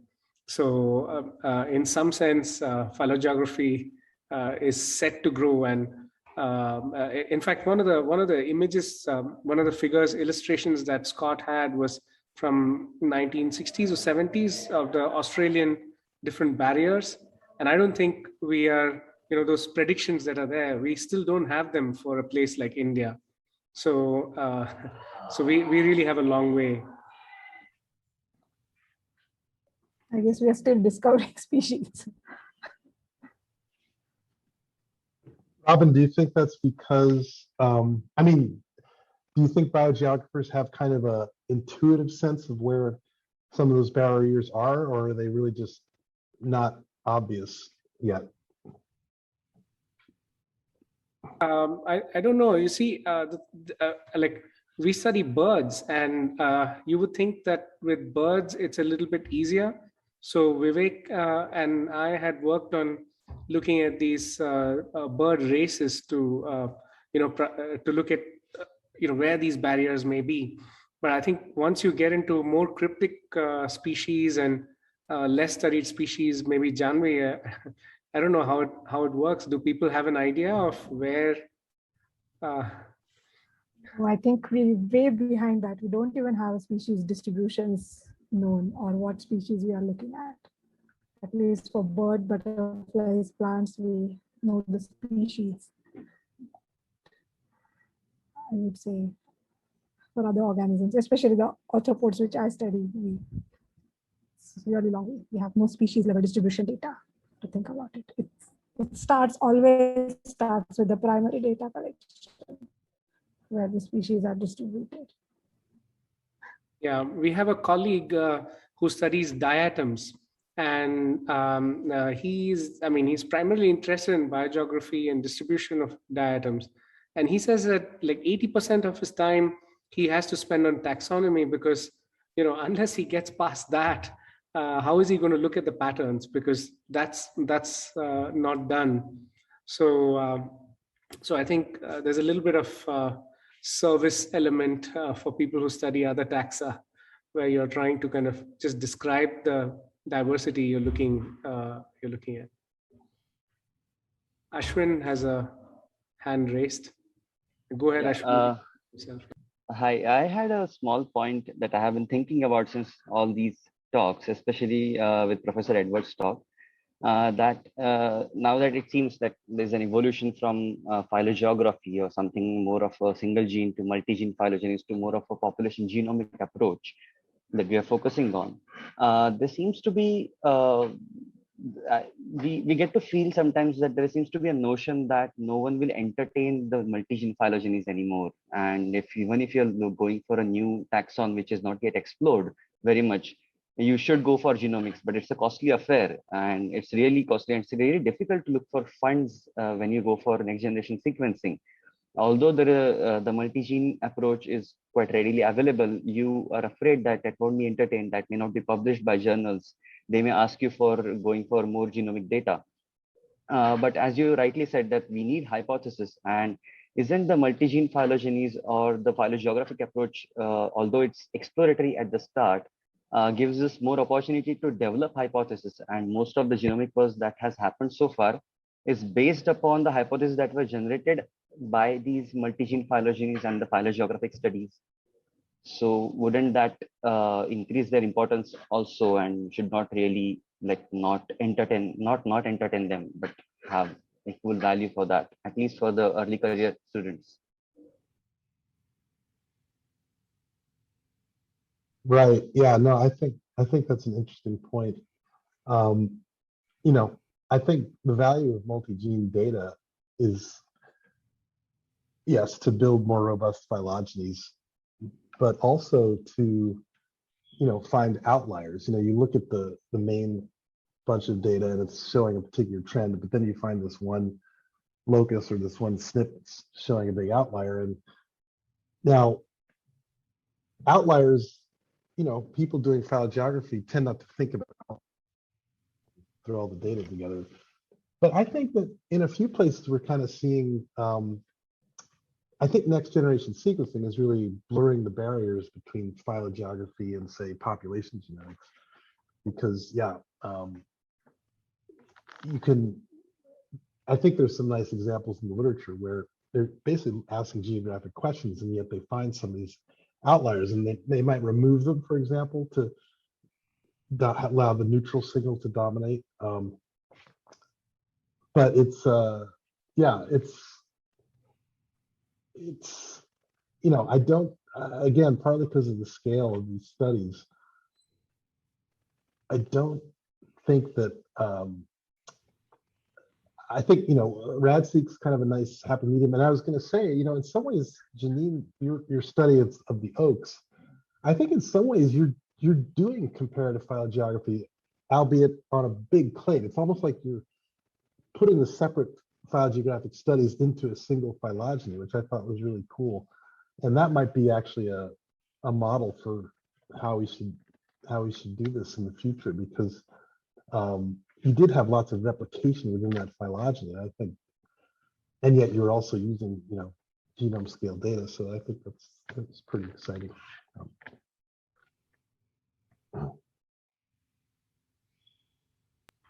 Yeah, I just want to add a comment there. For a journal of biogeography, I mean, I just got on the editorial board, and I think Scott and Jeannine, if you have any comments on other journal editorials that you all serve on, some of the discussion that happens is about what kind of data should we raise the bar about the data that should be telling a story. And I've always tried to push this back a little bit, because it has to be qualified with where the data is coming from. If it's the very first data from a particular area or a taxonomic group that has hardly been studied, you cannot expect very large quantity of genomic data and to have a sampling which is in a very systematic way, as 20 years of history of research in that area or on those taxa should have. I mean, there's a little bit of balancing that needs to be done with things like that. Would either of you or any of you have comments on that? I definitely agree with you. I do. So I'm an editor for New Phytologist, and before that for Ecology, and I do consider how hard it was to get the data and whether the data is, available in a big database. And, some countries just have a lot of data available that are accessible by many people. In other parts of the world, it's just really hard to get that basic data. And I think the thing to do is to make the case in your cover letter and explain how hard it is to get this data and that it can't be compared to other regions or other systems where the data getting the data is not what's novel, it's analyzing it in some new way. And what you're actually saying is that getting this data is actually what's novel, and here's what we've been able to do with it for this understudied region of the world.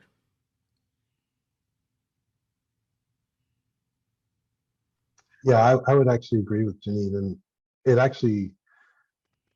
it's really tough, I think, sometimes, because a lot of editors at journals, I think, especially I would say some of the higher end journals, I'm not sure they really appreciate fieldwork as much as, fancy statistics and,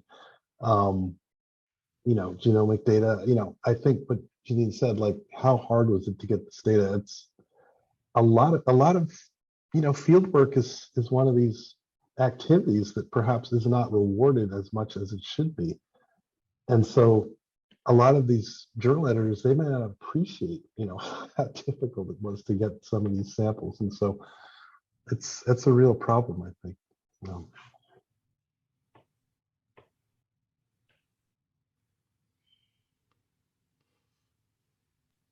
Great, thanks for that. I think that has some tips for the early career folks on what to do. All right, I see that there are a few other questions. No, there's not too many other questions. So if there are no other questions, then maybe we can let people get to their dinners. And thank you all the panelists and Scott and Jeannine and Aparna and Bharti for the wonderful talks. And let's hope that the next year we have maybe an in-person Humboldt meeting. Actually, Robin, I have one more question for you guys. I mean, how can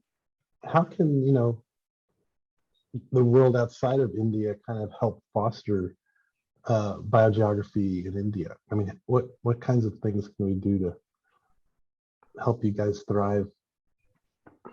Because one thing, there's no shortage of talent, I would say, in India. I mean, there's huge amounts of talent, and so how can we sort of make that bear fruit? I haven't really thought very. I mean, we've been firefighting, things at small steps with our equivalents of NSF and other funding agencies. So Janvi and me and several others got together. We wrote to some of these agencies and told them how the field of biogeography, especially using molecular data to answer evolutionary and ecological questions, are important. So we had a push for more applied kind of research, and that keeps happening now and then. So we had to kind of try and push back, saying this is a fundamental area of research that needs to be pursued as well. But I'm not sure how the community outside can help. We need to maybe put our heads together and think about how that is possible. I know that Professor Kamal Bawa had a big role to play in setting up the biodiversity mission, National Biodiversity Mission. And that is, that's just started off, which is a big push for biodiversity and its research. But yeah, we probably need to get together internally and figure out what are the things that are possible. I think it's along the lines of what you articulated, Scott, that people need to be convinced that there is need to go out to the field and collect data, just the same problems the academics have here. So some of those are still there. I think a lot of push is for cancer and a lot of very applied kind of research. So Janvi, I don't know, do you have any?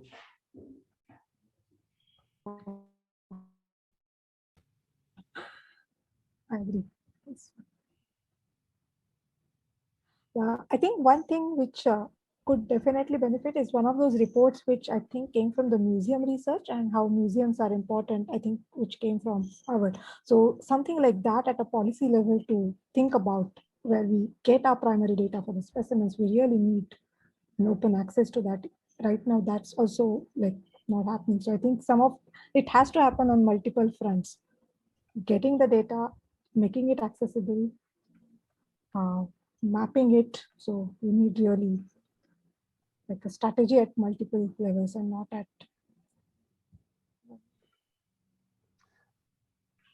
Yeah, that's really important. Go ahead, Jeannine. Yep.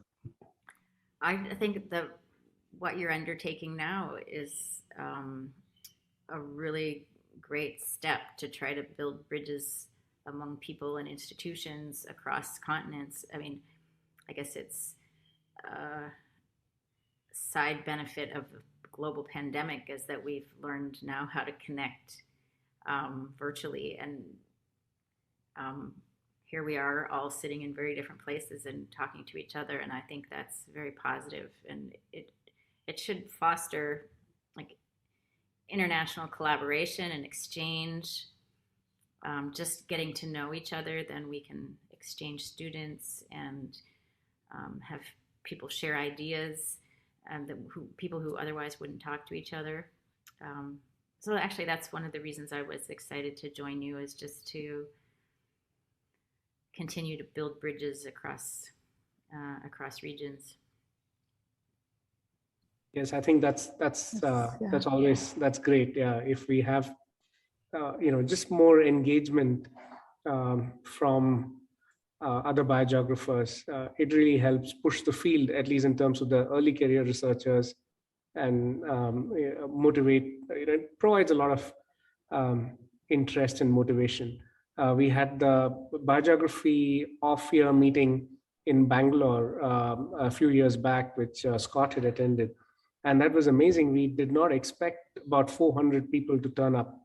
And now we're just hoping that every year we have some event, something like this, even an online thing, maybe a mix of online and in-person as we go forward, just to kind of keep some interactions going, although the community is not very large. Yeah.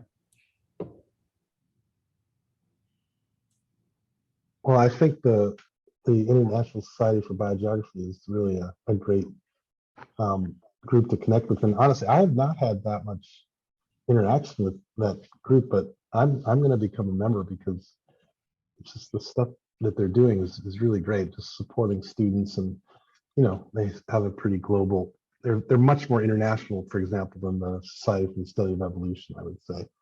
And maybe I don't know about the Ecological Society. Anyway, it's a very, very impressive society, I think, and yeah, it's worth supporting it. Yep. Great. All right, Vivek, would you like to say something, and we can maybe close the day? No, I'm good, thanks. I just wanted to thank all the speakers and all the participants. And yes, hope, like you mentioned, Robin, I hope we can do this in person next year. Yeah. Thank you all. Yeah, great. Bye-bye. Thanks, everybody. Thank you. Yeah. Bye, everybody. Bye. Thanks again.